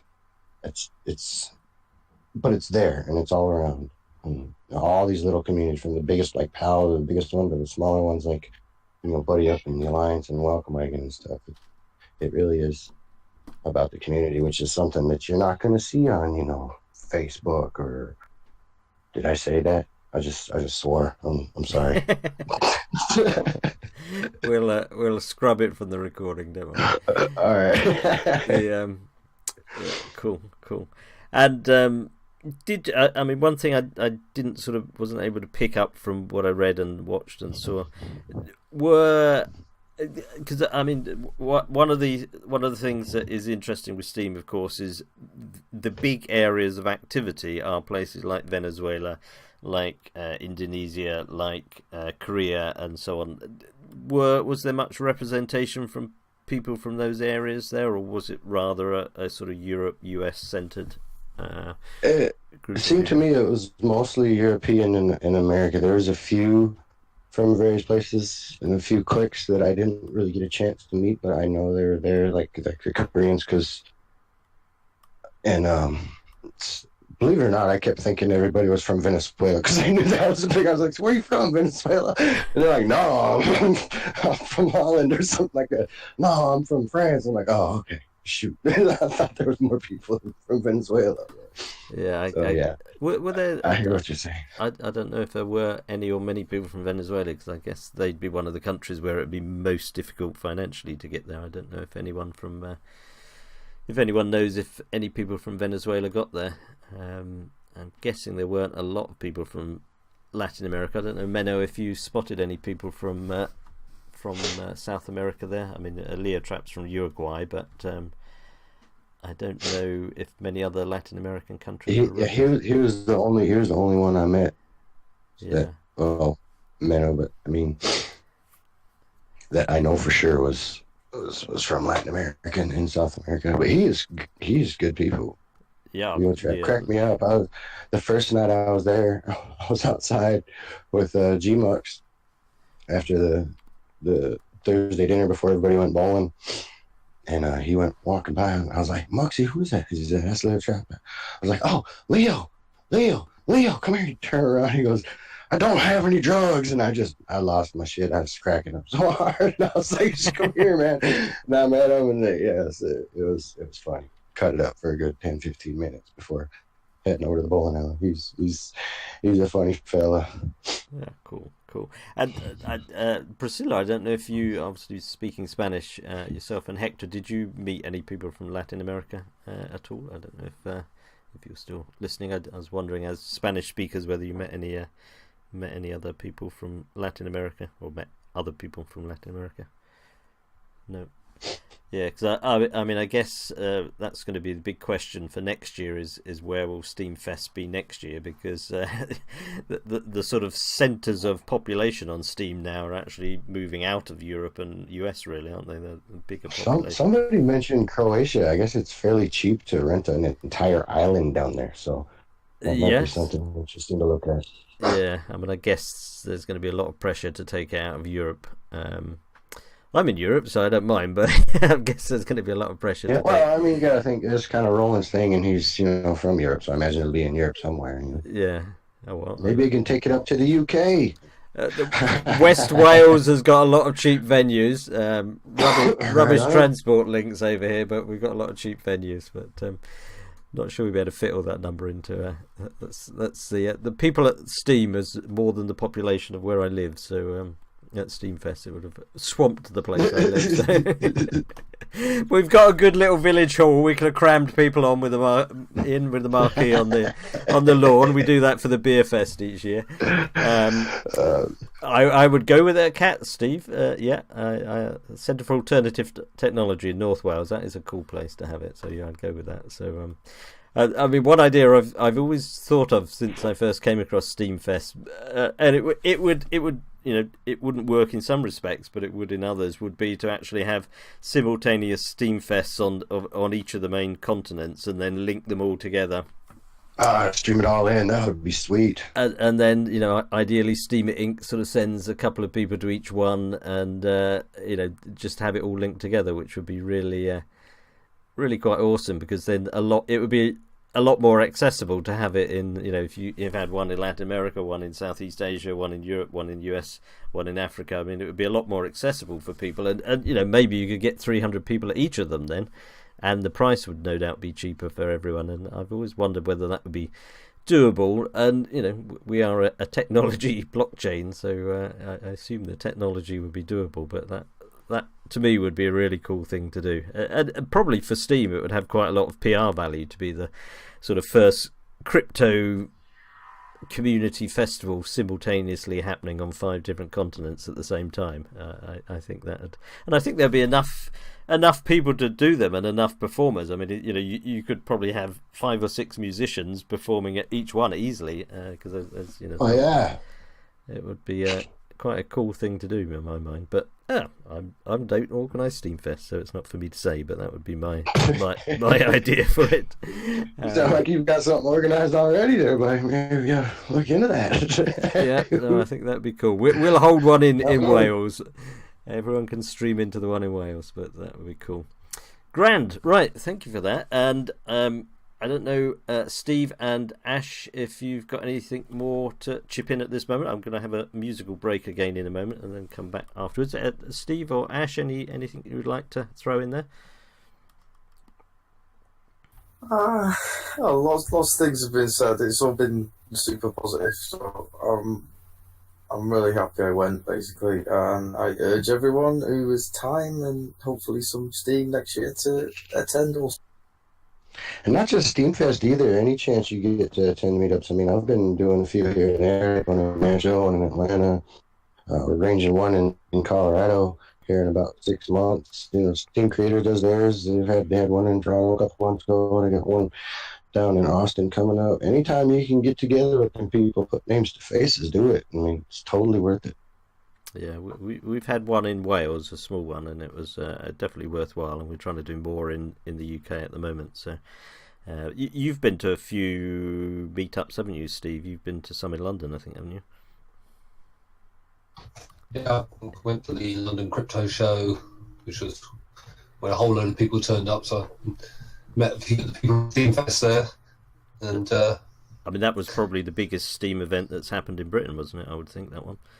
Yeah, I mean, there's Lloyd's thing in Birmingham, and the London people have various meetups, so get to anything you can, I'd say. I mean, meeting people face to face makes it all more real. Yeah, I mean, I guess that's a sort of oddity of, we're on the blockchain, but actually it's the physical connection when it happens that really adds a lot to it. So, yeah, that's cool. So, Steve, Asher, your prediction of where next year's SteamFest will be? Malaysia. In 2 words. Yeah, I mean, Asia could be a possibility. I think lots of users around Malaysia and Indonesia, Korea. Listeners out in Thailand now. I'm sure he'd be happy to have it out there. It could be quite cheap to host it there and just getting people there. Yeah, I see Rare's voting for Asian SteemFest as well. So yeah, go for it. So yeah, Asia. I mean, there must be a big chunk of Steam population in Asia. I think now, Southeast Asia, particularly in Korea. So that could be a good bet. Right, I think it's time for another music break. I'll pop you back in the audience. Do hang around. I'll bring people back on again. Thanks for having me on, buddy. Yeah, thanks for coming along. I'll pop you back in the audience. We've got, let's see who I've got. I've got a song by Bonnie Legion and Crick Tricks, a very strange name. I'm going to play there, which is Shoot for the Stars, which is a good song for this. It's about going for the stars, shooting for the moon and all that. So that's coming up next. I will pop you back in the audience, and then we've got Ezzy and Ria, and there's probably 1 or 2 other people in there. I'm going to scan down the list in a moment, but I'll bring Ezzy and Ria on next, if that's all good. So I'll pop you back in the audience, and we will be playing this song, Shoot for the Stars. Here goes.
One doesn't make the end of a composition. If that were so, the best conductors would be those who play faster. People go to concert just to hear one crackling chord, because that's the end. Your hair grows by itself. Your heart beats by itself. You breathe pretty much by itself. You don't have voluntary control of it. So we say it happens spontaneously. So when you go to sleep and you try to go to sleep, you interfere with the spontaneous process. Try to breathe real hard. You find that you're called out into the You've got to let go. Let's shoot for the stars. We're driving on Mars in Tesla cars. We'll dream with our minds. We'll go through life. It's a funny thing, we've all gone back. Let's shoot for the stars. We're driving on Mars in Tesla cars. We've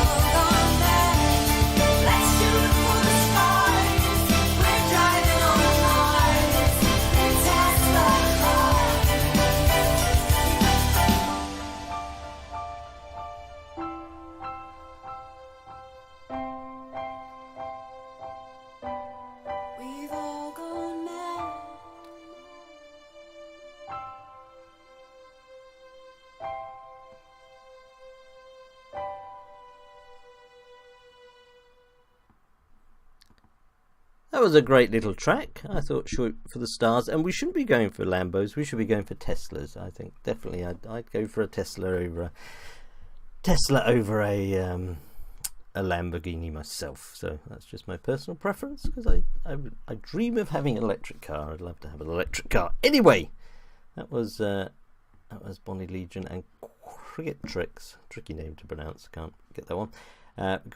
Going to squeeze in a few more songs if I can to get through the 8. So now we have got we've got Ria, Ezzy, and also I see Redrika's here. So maybe I shall bring all three of you on together if that's okay. Let's grab Ezzy. There's Ezzy. There's Ria. And there's Redrika. Hi there, Ezzy. Oh, Redrika. How you doing, mate? I'm okay. Yeah, Redrika's muted at the moment. She might be away, but I'll... Oh, no, there she is. Hello, Redrika. Hello, Ria. Hello, Ezzy. Thank you, everyone, for coming on. Good evening, everyone. Thank you for having us. Yeah, I thought I'd bring you all on together as you're part of the UK London contingent, which... Perfect. Because I think UK was quite well represented at SteemFest, from what I understand. Was there about 11, 12, 13 people?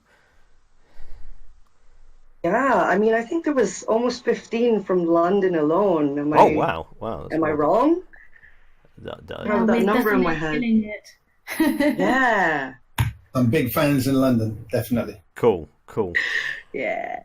Right, I don't know how we want to play this. If each of you in turn wants to give your impression of what you thought of it. I mean, Ezzy and Ria, you went to SteamFest last year, didn't you? I don't think you did though, did you, Redrika? No, this was my first SteamFest. Cool. Was it your second, Ezzy and Ria? No, we've done... Oh, go ahead. Oh, yeah, we actually been to all three SteamFests. Wow. Very proudly. I'm so glad I've got someone that's been to all three, because you're part of the Elite 33, aren't you? I think you're. Yay! It's like showing getting off, guys. They're showing off. OGs. It's like getting an epic gold supercharged legendary dragon or something on Steam Monsters. I've just given away that I know very little about Steam Monsters, but I've heard those words flying around, so it sounds like that anyway. So that's cool. Excellent. So yes, to get two of the Elite 33, that's cool. So I'll be very interested to hear your opinion versus Redrika's, obviously, because you've been to 3 versus 1. So I don't know which order we want to go on. Do you want to go first, Ria, to give your view on it? Yeah, sure. So yeah, very proud that I went to all 3. In my field, I think like first SteamFest is like more about the community, so it's more individual bloggers. I think we probably have like about 120 people. I think to me it felt more like personal and a bit more cozy. Honestly, I didn't know what to expect at first. I thought it would be probably just a conference room full of nerds talking about crypto. Yeah, I'm so glad I was wrong. The people are so awesome. And then for the second one, it's a bit more business-like, so it's more developer, a lot more, like this D app starting coming out. And then I think the latest one, basically all the D apps were like blooming. So more conference and roundtable section discussing more like tech talks. I think, as you probably agree with me.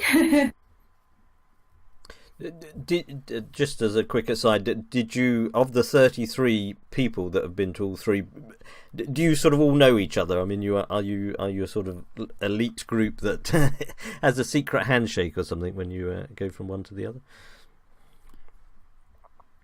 Do we didn't know most of them. Yeah, I'll say we definitely know most of them. Yeah. And I mean, you were just saying, sorry, I sort of interrupted you there, about the progression towards getting more business-like. I mean, was that a good thing in your mind, or was that sort of taking a little bit away from the sort of social side and community side of the SteemFest, or do you think it's a necessary part of the growth of Steam? I do believe, like all these D apps and all the development on the Steam blockchain is definitely necessary, because at the end of the day, like all our main goal is for, Steam to be going to the moon, Steam prices are going to the moon, and everyone will be beneficial from it. And basically, we just want, this crypto to be like mass adoption in the real world, and then we all be very happy. Yep. We won't complain about that for sure. And Ezzy, I mean, how was your sort of view of the progression of the 3 SteemFests?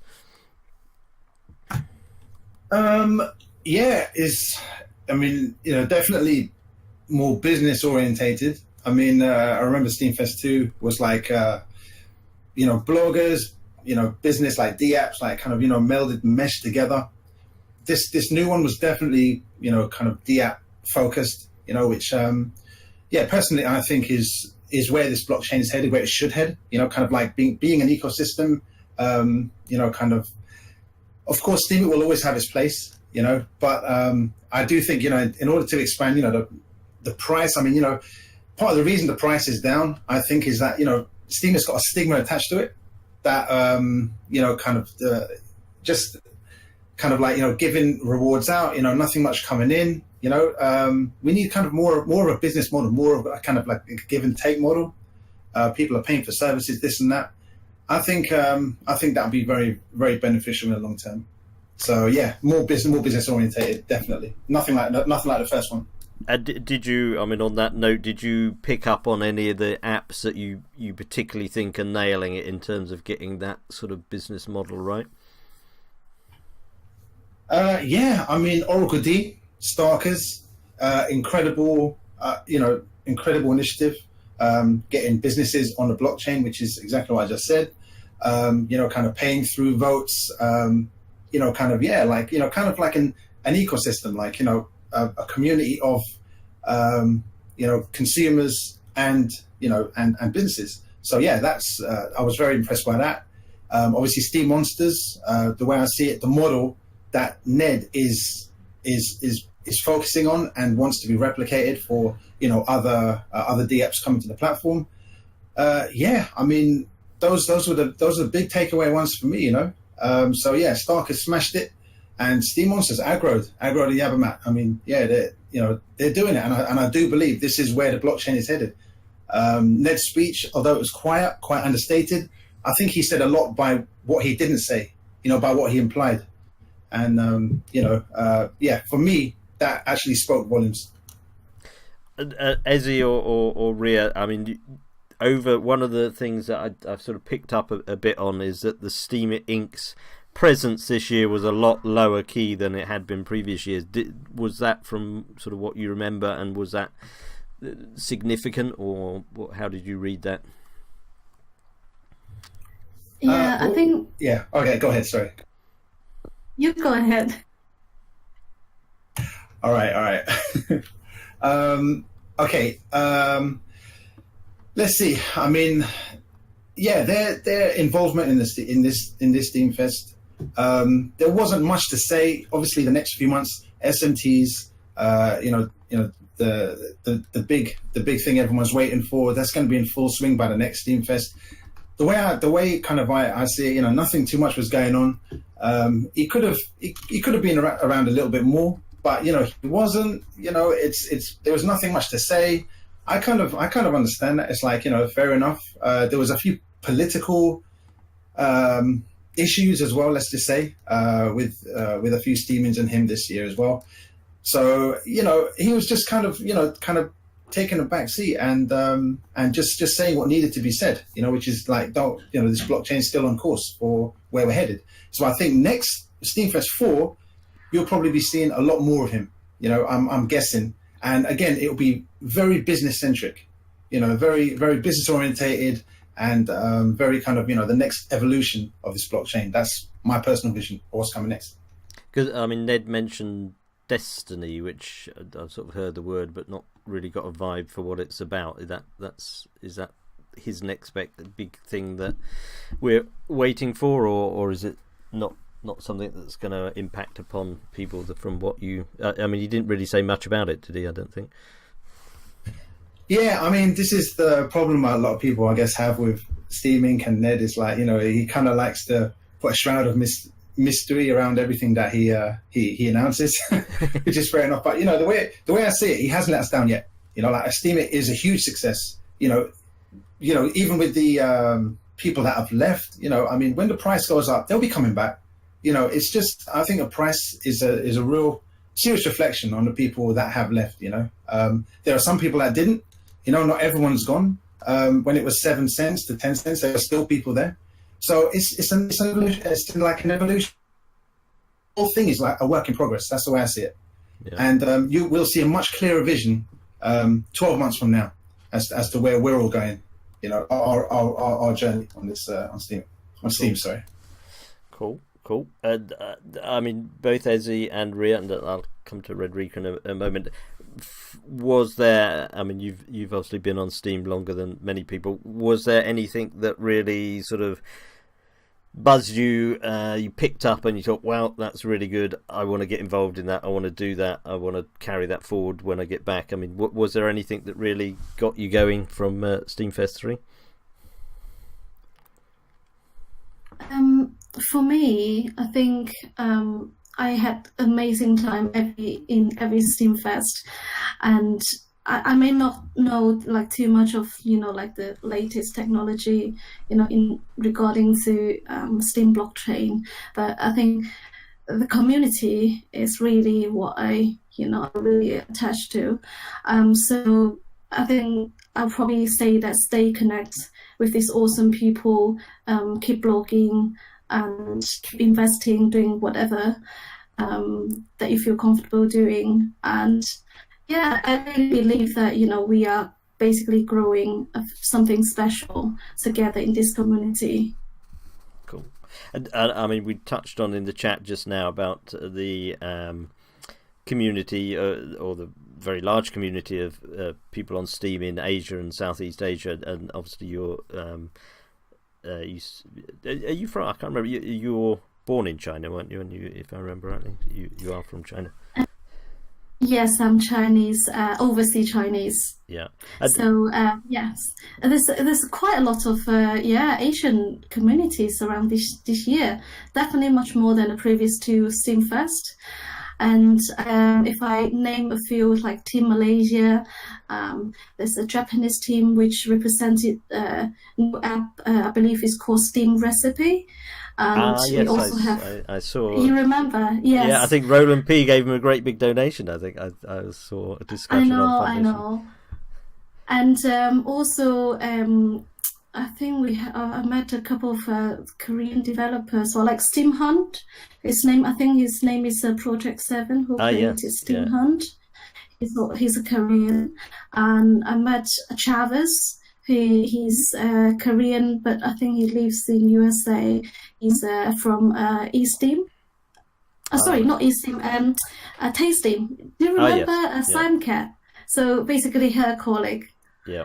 So yeah, it's quite a lot. And Particle is like basically a really amazing app. I recommend everyone to try it because I use it very regularly, and I think they have massive updates in the at the SteamFest, and then one of the amazing highlight for me is the message chat function, which is super easy to use between all the users. It's brilliant. Yeah, no, Partico Cedar, crypto talk, isn't it? From, yes. Yeah, he was on my show a few weeks ago. And I'm not a mobile phone user, being in Wales, because we have no signal, so I never use a mobile phone. But it does look very good, and everyone I've spoken to has said it's a really, really useful app to have. So that's a good one. And the is Steam growing in China itself? I mean, is there much presence of Steam in China? Definitely, we have quite a big CN group, which using the CN tag on the Steemit. However, I think because in China, it's still the government's not, well, it's not against it, but it's not supporting it. So a lot of, I think it still takes time for more people to use this, the Steemit and all the D apps. So, and also, you probably know there's a grey firewall. Yeah. That's what we call it. Yeah. So, if you want to use, like crypto websites and stuff, they might need to use VPN. Yes. So yeah. that's what I know from, that's what my friend told me. Yes. Yeah. That's I guess has a little barrier, but people I guess get over it or get through it, over it, past it if they want to. So cool. And I'm just going to bring Redrika in now as well. She's waiting patiently. Redrika, how did it compare for you being a newbie to SteemFest compared to how it was for Ezzy and Ria? Well, I'm pretty sure I'm not biased in saying that SteemFest 3 was the best SteamFest ever. I mean, I've only been to one. It was amazing, really, really, really amazing. You can tell by my voice, and I know Pensive, you do know my voice is not usually this husky. It seems to be a symptom of many people that went to SteamFest. So yes, it was amazing, really, really amazing. I can't believe it's only 5 days. We really need like a Steam community on an island somewhere where every year, like, we can all just go and live there for months at a time. Really. I'm a Steemian. Get me out of here. I can see that coming. Yeah, definitely. I think that would work really well. Actually, we should talk to Ned about that. Yes. But I think one of Ant and Deck are available. I never remember which one it is, but one of them that he's off air. Yeah, the one that had a little slight problem that took him off air. He'd be up for it. We have some amazing people within Steemit who can do the job just fine. But yeah, like it was. Were you asking something specific? I was just saying how do you think it was different as a new person to SteemFest, and did it live up to expectations? What was the biggest takeaway for you? Well, I mean, we've spoken a few times, and I'm pretty sure I've made it pretty clear. Like, I'm all for the meetups. Meeting Steemians in real life is my passion. Right? It's so much my passion that I organize meetups in London just so I can see them.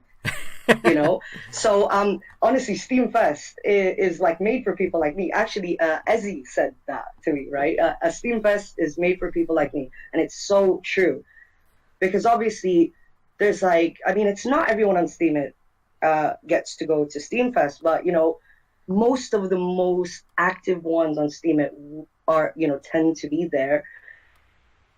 Like, seeing them face to face, even the people I hardly interact with on the blockchain.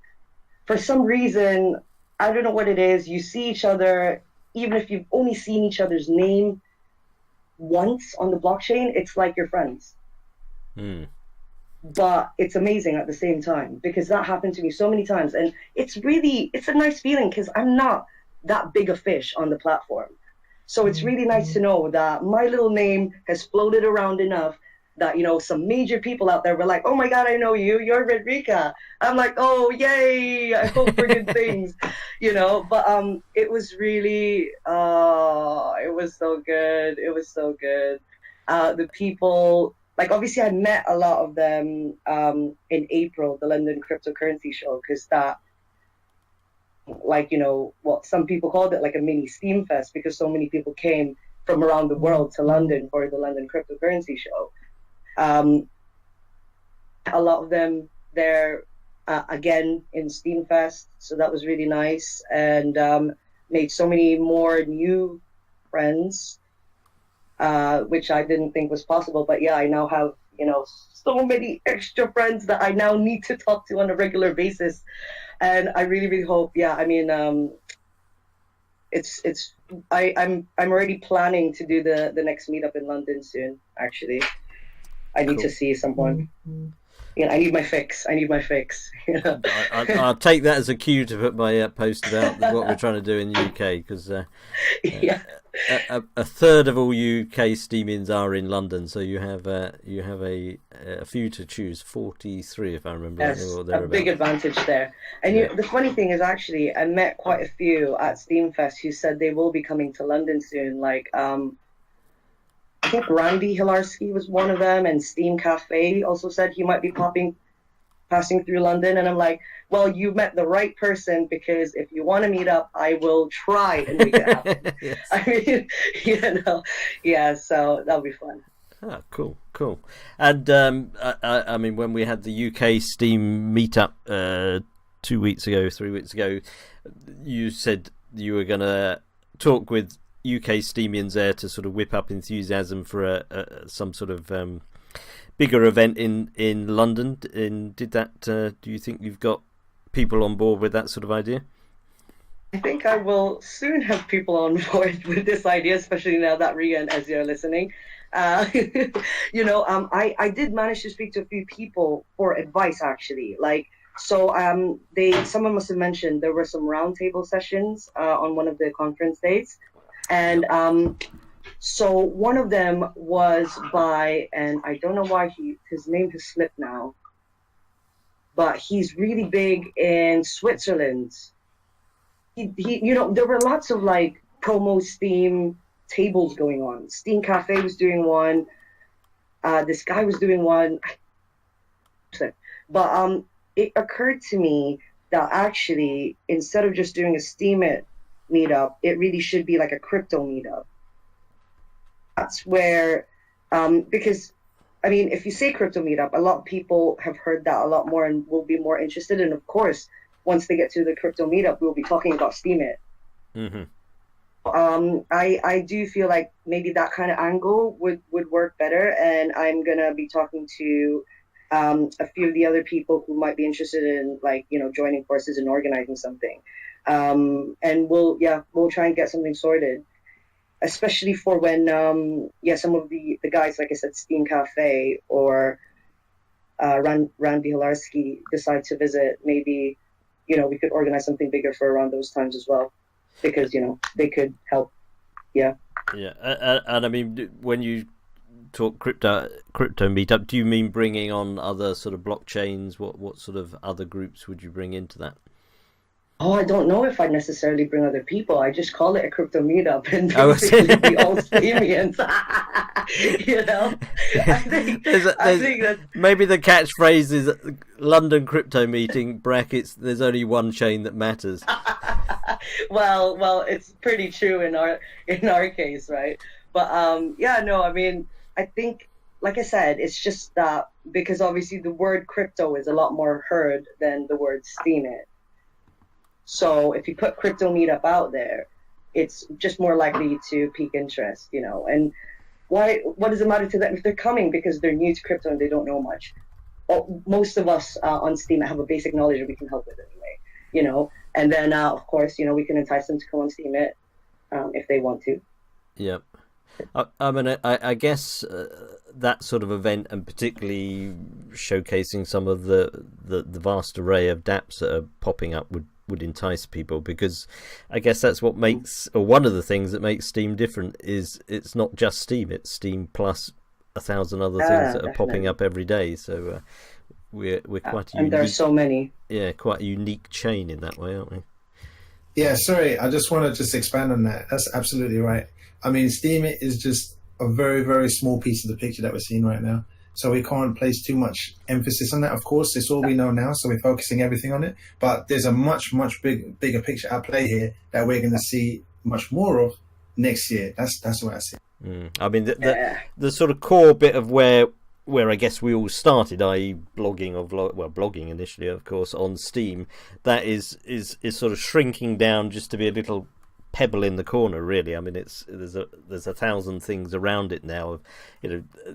To go from having a blogging platform to having Steam Monsters, for example. I mean, you would never connect the two together, but they are connected because they're all on the Steam blockchain, and that's part of the wonder of the Steam blockchain, really, isn't it? And many others that are evolving around it. And that could be an interesting sort of way to present, the crypto event, I guess, wouldn't it? The chain with many faces, because we've got more than most. I don't really know that much about other blockchains, but I'm assuming there aren't other blockchains that have all these millions of things that Steem has, really. Another point that actually, in relation to what you said, like I met a few people that have been to like EOS or Ethereum meetups, kind of more than meetups, like big events, like something like SteemFest, and there was a lot more people there, but it was just completely business orientated, like no users. So it was just kind of a boring, very linear event. Whereas this, you've got friends, you've got such incredible, cool people, real human interactions, between people and like-minded people. Friendships are built on this and based off this. So this is truly the people's blockchain, if you know what I mean. Everything else is pales in comparison. So you need the people. You need they're the kind of key ingredient for all this stuff to work. And I think we've got this better than any other blockchain out there. I mean, I guess that's almost our tagline. It's with the blockchain with everything. I mean, you name it, we've got it, or if we haven't got it already, it's coming soon. Because it's yes, we are cool people. yes, with the blockchain with everything and cool people. Yep, totally. Yes, I think that maybe there should be a game on TV of meet the blockchains, and you have to put teams in with all the different aspects. I'm pretty sure Steem would win hands down all round. Really, we've got the diversity, we've got the skills, we've got the cool people, we've got everything. So yes, it's probably one of those weird. Yeah, totally. You'll probably get like Steem Monsters. If it takes off properly, you get a Steem Monster Fest. That will be its own community. You'll get all these other DApps that will have their own community. So there will be communities within a larger community. This is, I think, where we're heading. Yeah. One of the things I find, I'm going to use the word worrying, but it's not really worrying, with the dApps on Steem is keeping up to date with them, because I sort of talk to a lot of people, I read quite a lot, I do the show and whatever, so I sort of feel I'm moderately up to date, but then as I said earlier, I watched some of the streaming stuff and I thought, gee, I've never even heard of that one. It's totally passed me by, and there are just so many. It's hard to keep up with what's popping up at the moment, really, isn't it? Sorry, Rodriguez. Sorry. Just in relation to that, maybe that's a good thing that so much stuff is coming out, because users have a completely diverse range of the apps that they want to choose, and they can use the Steem blockchain however they want. For video, right now we got video, we got blogging, we got this game. Loads of more kind of video apps are going to be coming out. Loads of more game orientated stuff is going to be coming out. So I'm guessing, there'll be so many that in the end, a user will just find out about a few and use the blockchain according to the dApps that they find. So everything will just become more diverse and more spread. Which maybe is a good thing. It's a lot to take on, but it could work if everything, if all the right ingredients are put down in the right place. And I guess that flags up possibly a sort of an onboarding issue, is that the onboarding route currently for most people is you land on Steemit. And that's such a sort of minor player in it. It's a bit, you need a better landing place, I guess, to get people to know there's all the rest out there. I mean, of course, some people come in through the other routes, but still a lot of people come in, land on Steemit and think, okay. Whereas they're missing out the sort of richness of what else is out there, really. Yeah, only for now, because when these new dApps come on, up and coming dApps start up, you're going to be having, they will have their own onboarding facility that will in turn be compatible with everything else. So your one username, and you can use any of the dApps that you want. So right now, again, we're just looking at Steemit, but again, if you're onboarding on other platforms, this and that, they'll all be interchangeable, all be part of the same ecosystem. I mean, that's going to be a mega selling point for Steem, and sort of knowing how to package that and handle that. I mean, that's a sort of hidden gem that we haven't really unleashed on the world in some ways at the moment, I think. Yeah, definitely. Steem is heading for incredible prices. That's the way I see it. This is just a blip. This is an absolute blip. It's to do with all these other market forces. Steam price, I believe, I mean, I'm so invested in it, you can see, you know, and I'm going to keep my investment because I believe in it so much. We are headed to easily double-digit dollar figures, you know, so I'd like to stick around for that, if you know what I mean. Just hold the show for a minute. I'm going to just buy another couple of grand. That's all right. There we go. There. Actually, it's a good time to invest right now. It's like 50 cents. It is. No. I did buy a little bit more yesterday, as I got a few pennies to spare. I am buying little bits, but it would be an interesting stat to do, a statistic. I see Paula's in the audience, and Paula's a lady, a person of many statistics, but a very interesting one would be to analyse everyone that went to SteemFest and see how many are buying Steam after coming back from SteamFest. That would be an interesting stat to know. I don't know whether people would like it, but it would be an interesting statistic to know of whether going to SteamFest encourages people to buy Steam. That would be That's very true. Good idea. That would be an interesting one. But yeah, that would be interesting. Cool. Yeah. So your predictions for each of you for where the next SteamFest will be. Okay. Oh, sorry, Redrika, go ahead. No. Like, predictions, right? Be a beachside destination this time. Like, I honestly really think it would be a good idea to like pick a place. I don't know what. So many countries with like cheap beach resorts has like the kids clubs. Facilities to make it really nice and family friendly already. You know, those types of places would be amazing for stuff like this. You know, they're usually big enough to accommodate a few hundred people. They usually have, you know, well, I'd like to think they usually have like conference room type places. But, you know, if not, we'll just do it on the beach. Like, you know, none of us are going to mind, are we? So, wouldn't it? I feel, Redrika, you're veering this away from South Wales, aren't you? South Wales, maybe. I don't think South Wales is going to get a look in by any criteria here, but I'll give up on Wales. Okay. Sorry, Pensive. I'm sorry. You're gonna have to come out one of these days. You know.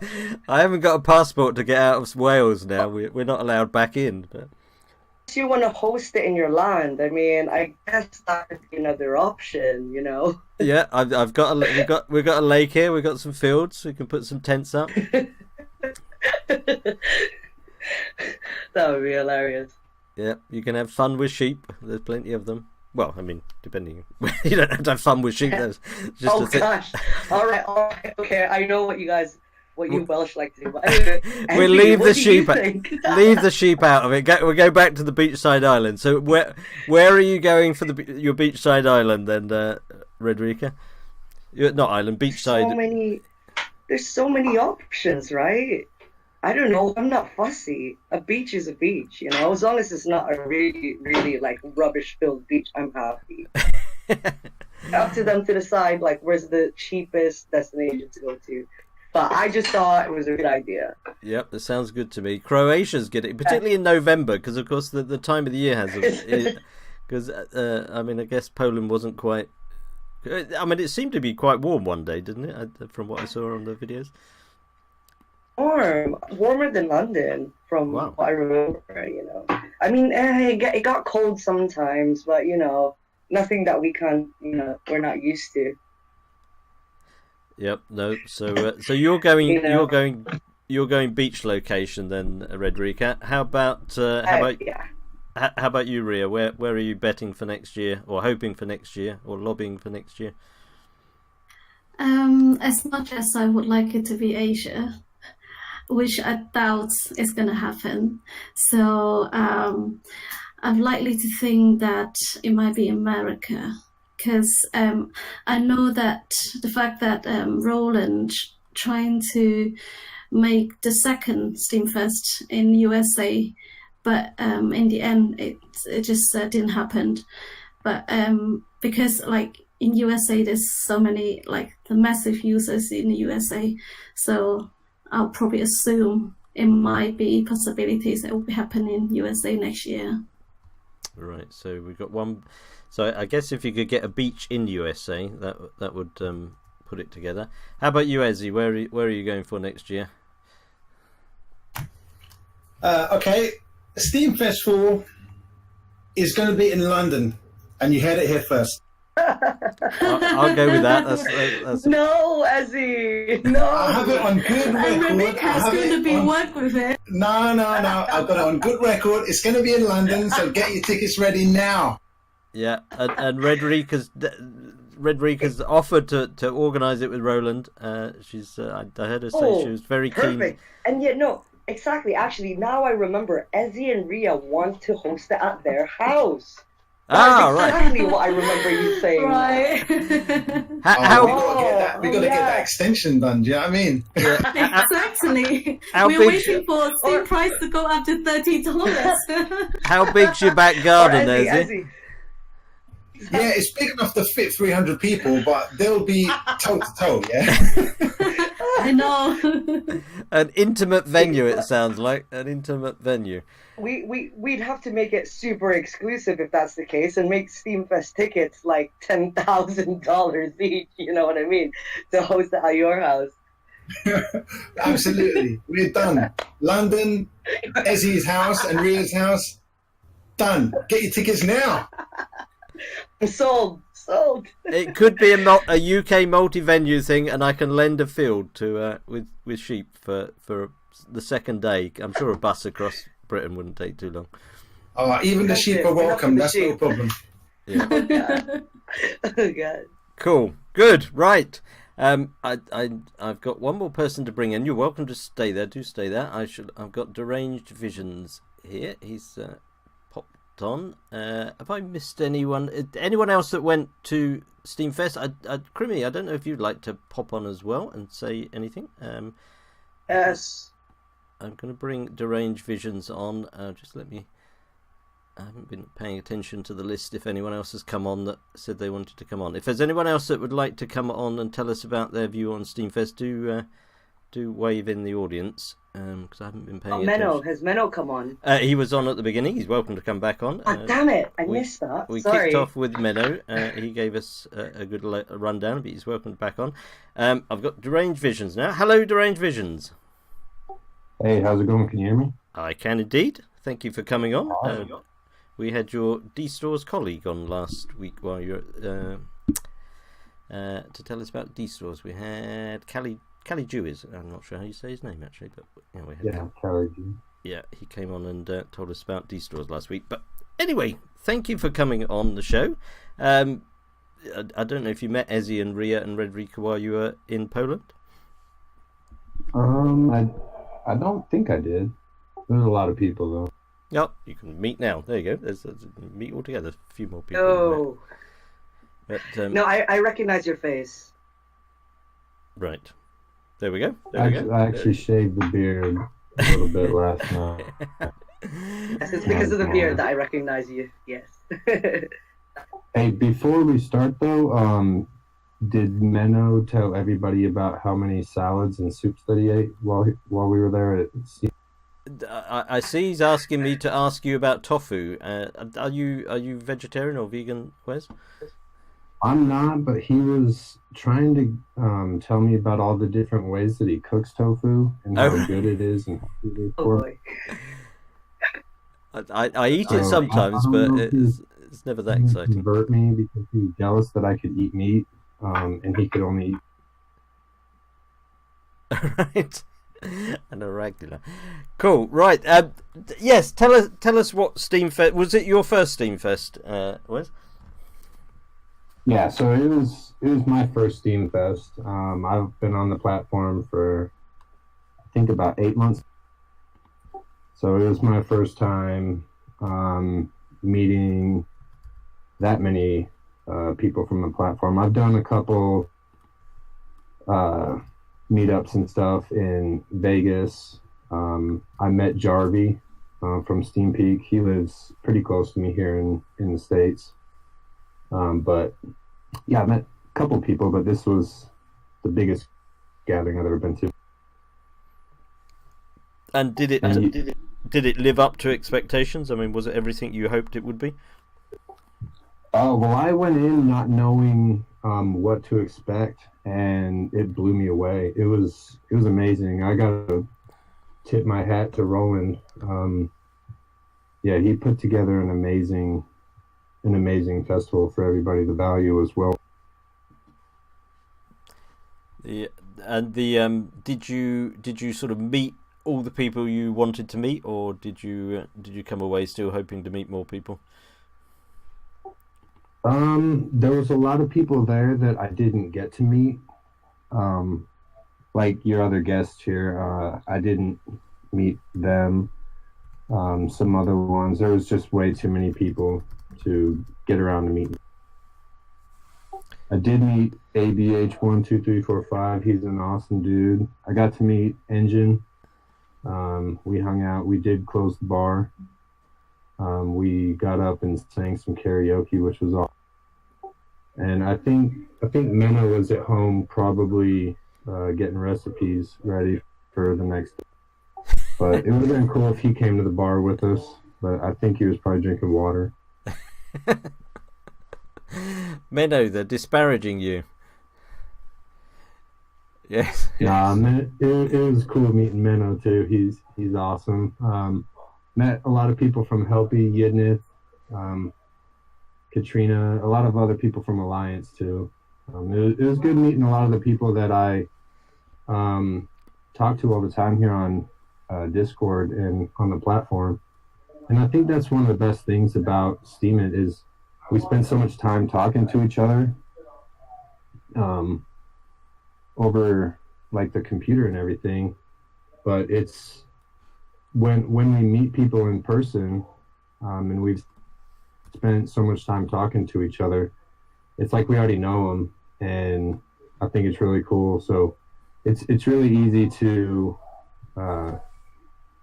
keep the conversation going, and there's really nothing awkward. Yeah, and I met Crimson Clad. That was actually pretty cool.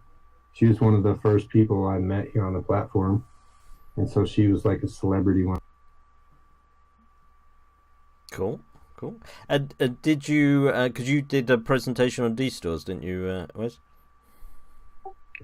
Yeah, that was the first time I spoke in public in front of a lot of people about D-Stores, which was pretty weird with the whole microphone setup and the headsets, talking to a bunch of like a quiet room. But yeah, it went pretty well. Cool. Yeah, I mean, D-Stores is, as I say, we had Callie Jew on the other day, and I mean, it seems to be a very an app that a lot of people are getting very excited about. So I'm looking forward to seeing more on that. So that's cool. And what I mean, was there one big sort of takeaway for you?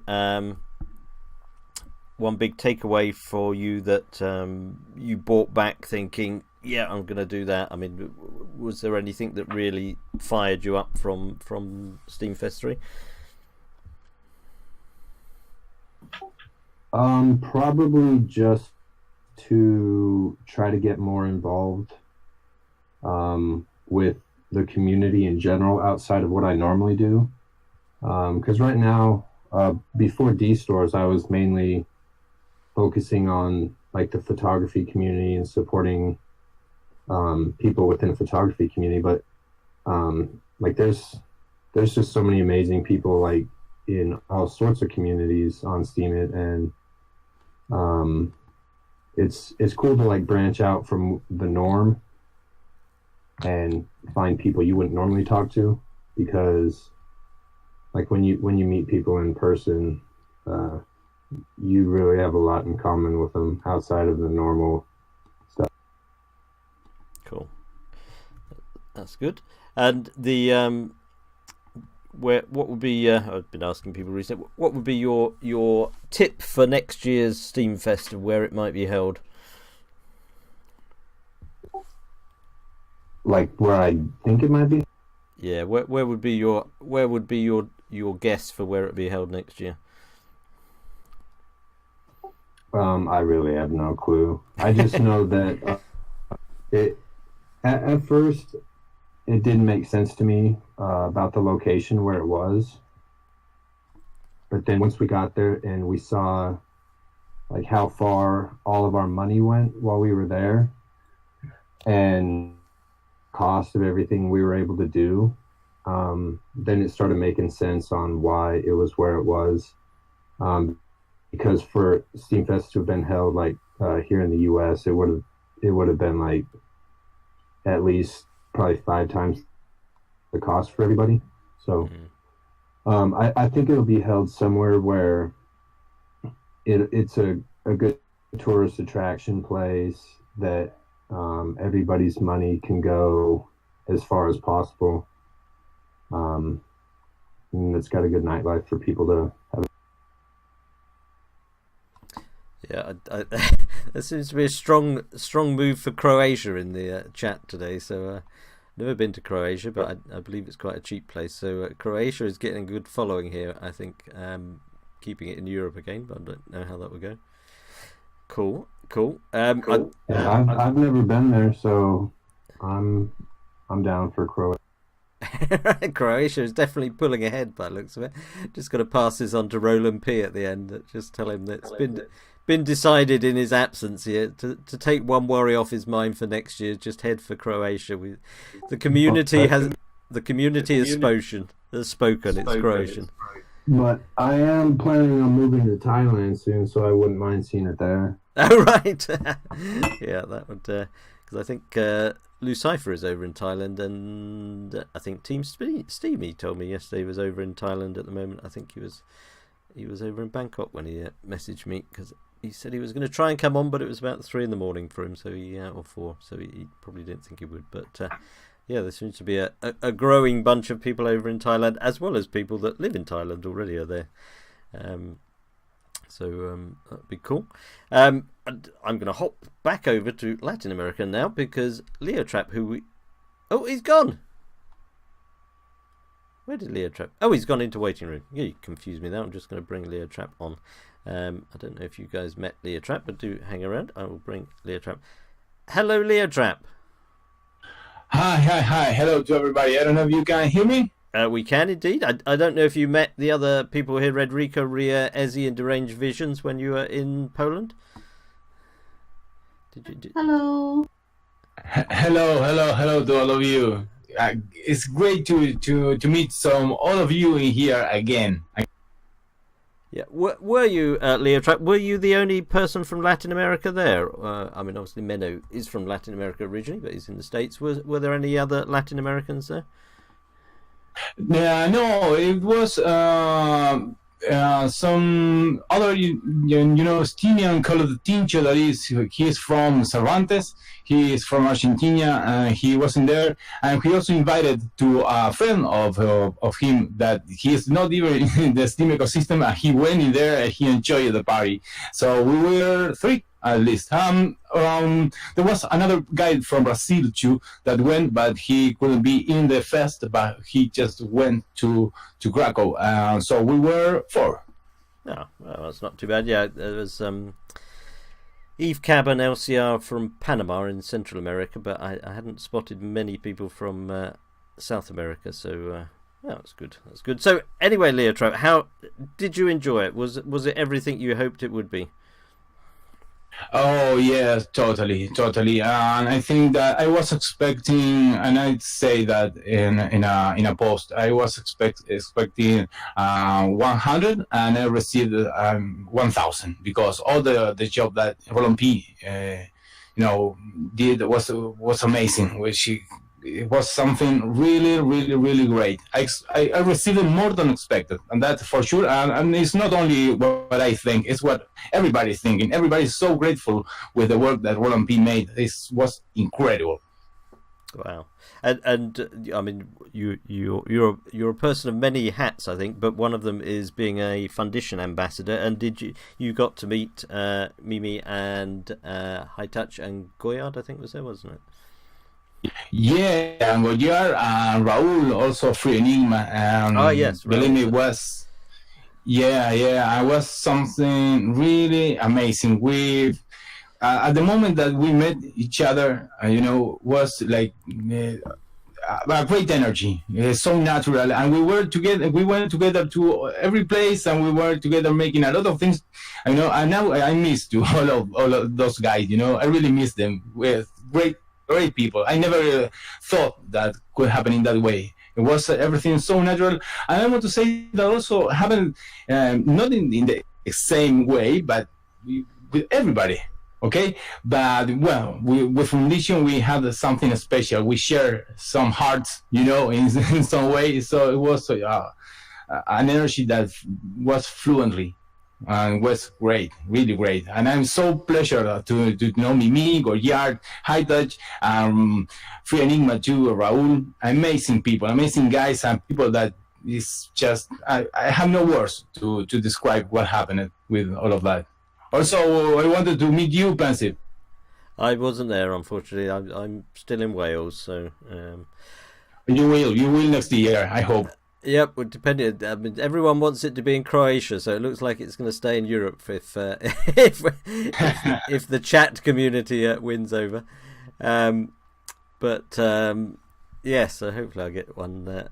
Yeah, thanks very much to Range Visions for coming on. Thank you very much. And thank you. And it was awesome.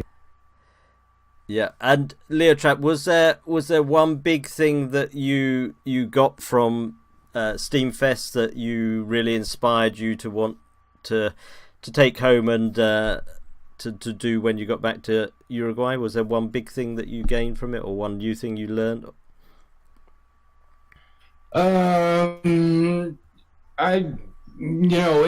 It's a great question, but I always believe in the same way, about the ecosystem, about what I have been doing, what I was planning to do, and in some way this was like a rest for me. I took like some kind of vacations, and I came back with the same energy that I left in here when I went to the SteemFest. I think that it changed a lot of things, of course, but you came with a lot of energy. You came thinking the same, but with much more power, with much more energy, but believing in the same way, thinking in the same way. So it's a big boost. Yeah, that is the SteemFest, or at least it was for me in that way. And did you get to meet most of the people that you wanted to meet?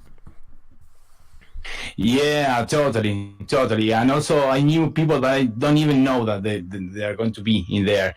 But it was so crazy because you start seeing the people and you start talking with the people and you say, but man, woman, I know you, you are the same. I'm talking with you, over Discord or whatever, on your post, interacting, and I see you face to face, and it's the same energy. I mean, it's something I never experienced, something like that.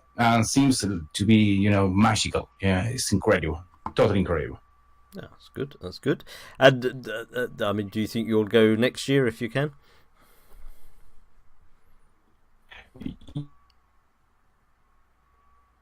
Oh, have we lost you, Leo Trap?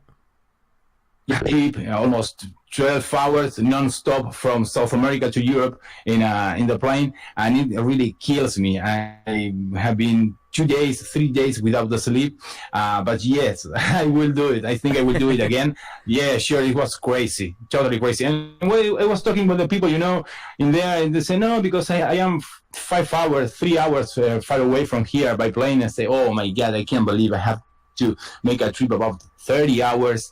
I have to stay 40 hours making all the plane trip, from Krakow to South America. 40 hours, my last flight. Totally insane. But yes, I will do it. I will do it again because it deserves all the things that you have to do. Anyway, it could be great to do it in South America. Yeah? Yes, because we had a chat a while back. Because you said there'd be good venues in Uruguay for it. Yeah, and I know that everybody says, okay, it's great to do it in where I live. Everybody says the same. There is something that I really understand, and that is something true. Roland P is selecting certain countries depending also in how much expensive is going to be all the party.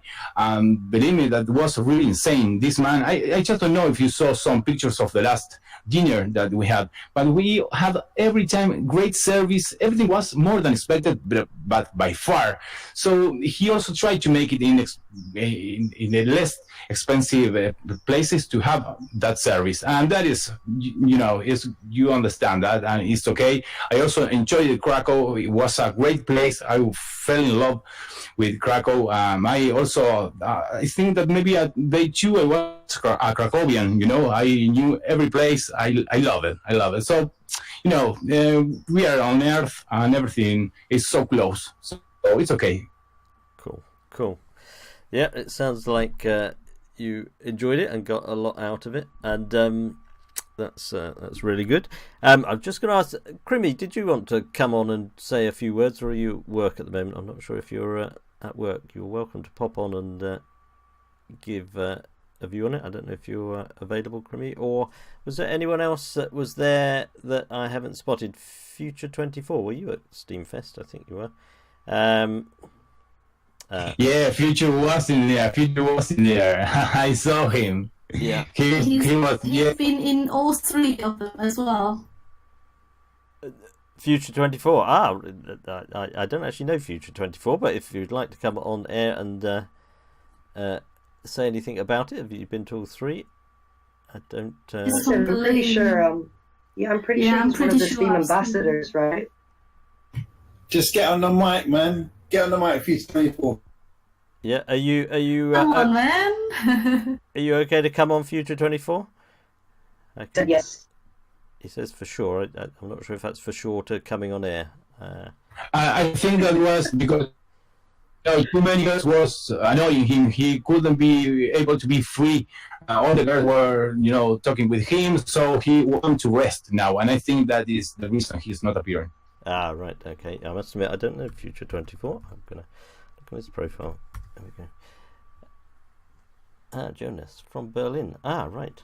Right. Yes, I have seen him around. Yes, yeah, I remember now. Oh, he's going to try. Cool. I will bring you on air. Half a tick. There we go. We've got 10 minutes left. So, and if there's anyone else that I've missed in the audience that wants to come on, they're welcome to. Oh, hold on. He went. Was he there? No, he's gone. Oh. If you can get a mic, Future 24 in the next few minutes, that would be cool.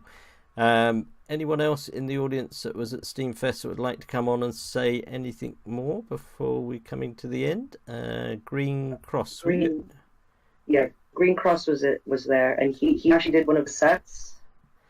Oh, right. Sorry. Yeah, so he might. But I don't know if he's still listening. Yeah, are you listening, Green Cross? Yeah, Matt Starkus, he was going to try and get along, but he hasn't made it, unfortunately. Should be in Athens right now, right?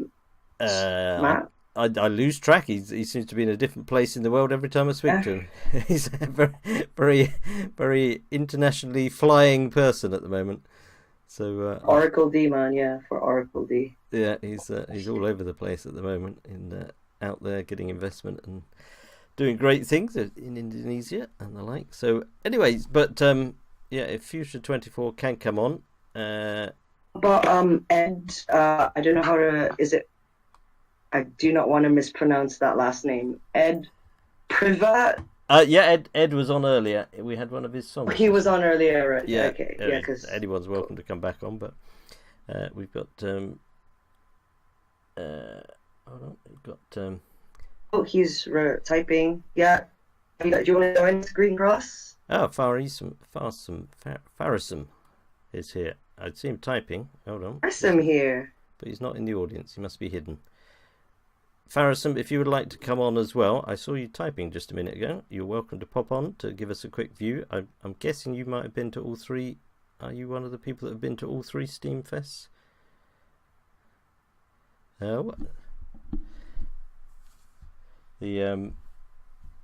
Yeah. Anyone else would like to come on? I want to give everyone a chance to come on, but Green Cross is up for it. It looks like. So if you do, you need to drag him into any room or. I will move him on half a moment. There we go. Green Cross here. Hello there, Green Cross. I've not met you before, but nice to meet you. Welcome. I believe you were at SteamFest. Tell us about your experience of Green Cross, not Green Cross, of SteamFest.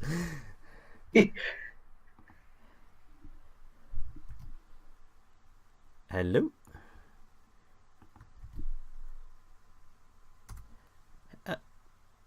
Oh.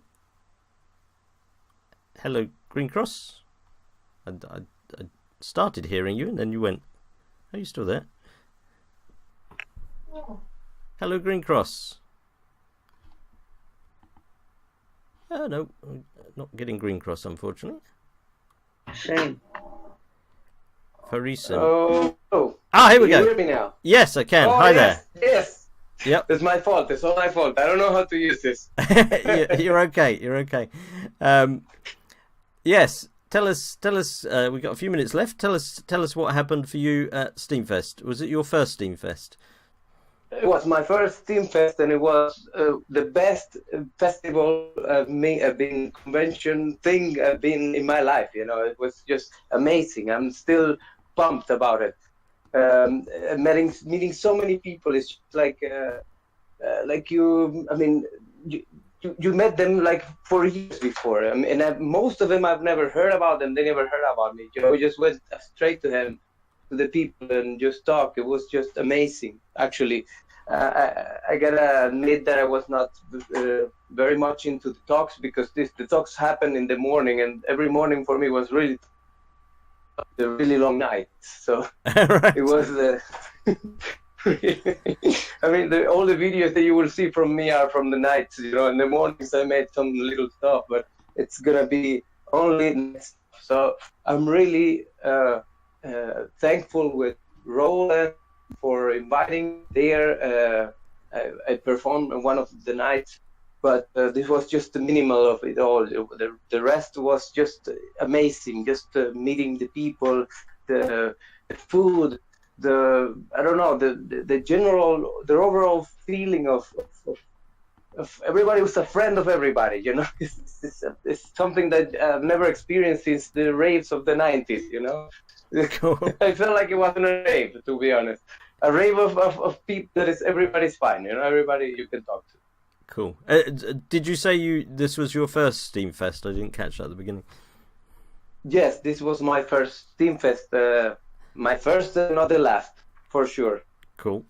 Because I mean, I think I saw in the chat earlier that you're from South America, but you live somewhere else now, are you? Sorry, I just it cut right in when you said that I was. Yeah. Are you from South America, but you live somewhere else now? Did I saw you? No, yeah. I'm living in Austria right now, but I'm from Venezuela. So right. Yeah, I'm not sure if I was the only Venezuelan there, but I can put my hands on the fire to say that I was the only one. Right. Yeah, I guess for people currently living in Venezuela, it would have been quite difficult from the finance side to get there, I guess. So, sadly, yes. Yeah, but yeah, well, it's good that someone from Venezuela got there, so that's good. And I mean, do you think there'll be any prospects for having a SteamFest in South America anytime? Well, it would be really great, you know. But I've heard from a great information source that is going to happen in Asia, and you know the guy who said it is the guy who made it. So I'm not sure if I was allowed to say this. I think he said it could say it anyway. So yeah, I think it's going to be in Asia. So I'm sorry, guys, it's not going to be in Croatia. Actually, it sounds like Asia, you know, Croatia. Asia. Yes, it sounds similar. Probably people misheard, or maybe it was me who misheard it. I don't know. Yes, yeah, I guess there are a lot of people on Steam in Asia, so it would be a logical place to have it, I think, for next time. But well, I've been to Asia a couple of times, so yeah, I wouldn't mind too much. So that's cool. Good. I Right. think. Okay. Well, thanks very much for having me. No. I mean, did you want to do say more about it? Yeah, I just wanted to add that I think that one of the main reasons that where the place is chosen has to do where the money has more value. So, for example, somebody was talking that in Poland, I mean, it's true, it was so cheap. I mean, I spent in Poland less money than I spent from the train from Vienna to where I live, you know. So it's like incredible. I think one of the things that he sees when making a SteamFest is where is it? I mean, how much is the people going to spend in terms of while they're there? Yeah. So maybe Thailand or something like that makes sense, you know, when making a next SteamFest. Yeah. Yeah. No, I think that is very true. So that's a good part of it. Right, well, thank you very much indeed, everyone that came along. I hope people that didn't go got inspired by the people that did go. I mean, it was fascinating to hear stories from everyone of that went and the good things about it. I mean, I haven't heard anyone say anything bad about SteamFest, so that's extremely good. And hopefully I'll make it next year. But it was thank you to everyone that came. I won't name everyone's names now because there's too many. But thank you everyone that came along and shared their experiences. That was really, really useful. I enjoyed hearing a lot, and I hope everyone got really fired up and inspired. And as has been mentioned a few times, now's a good time to buy Steam. Rush out and sell the car and invest in Steam. Don't take my investment advice, though, but definitely a good time to buy. So thank you very much, everyone, for coming out. I'm going to play out with one more of my D-Sound 8 picks of the week, and in fact it's going to be one by Ivan, who's in the audience. So we're going to play this one as I've got 2 minutes left, so we're going to play this track here, which is Dawn of the Children of Men by Ivan. And thank you very much everyone for coming along. I'll have another new show next week. I'm going to change the name again next week, as I often do, and the week after that will be the second UK Steam virtual meetup, which hopefully everyone can come along to that's in the UK or beyond if they want to. So thank you very much everyone. Good night. We got Crimmy on later. I can't remember if there's anyone on after me now. I haven't got time to look now, but I will see you all next week, and we will play out with this. Oh, here we go. Good night everyone.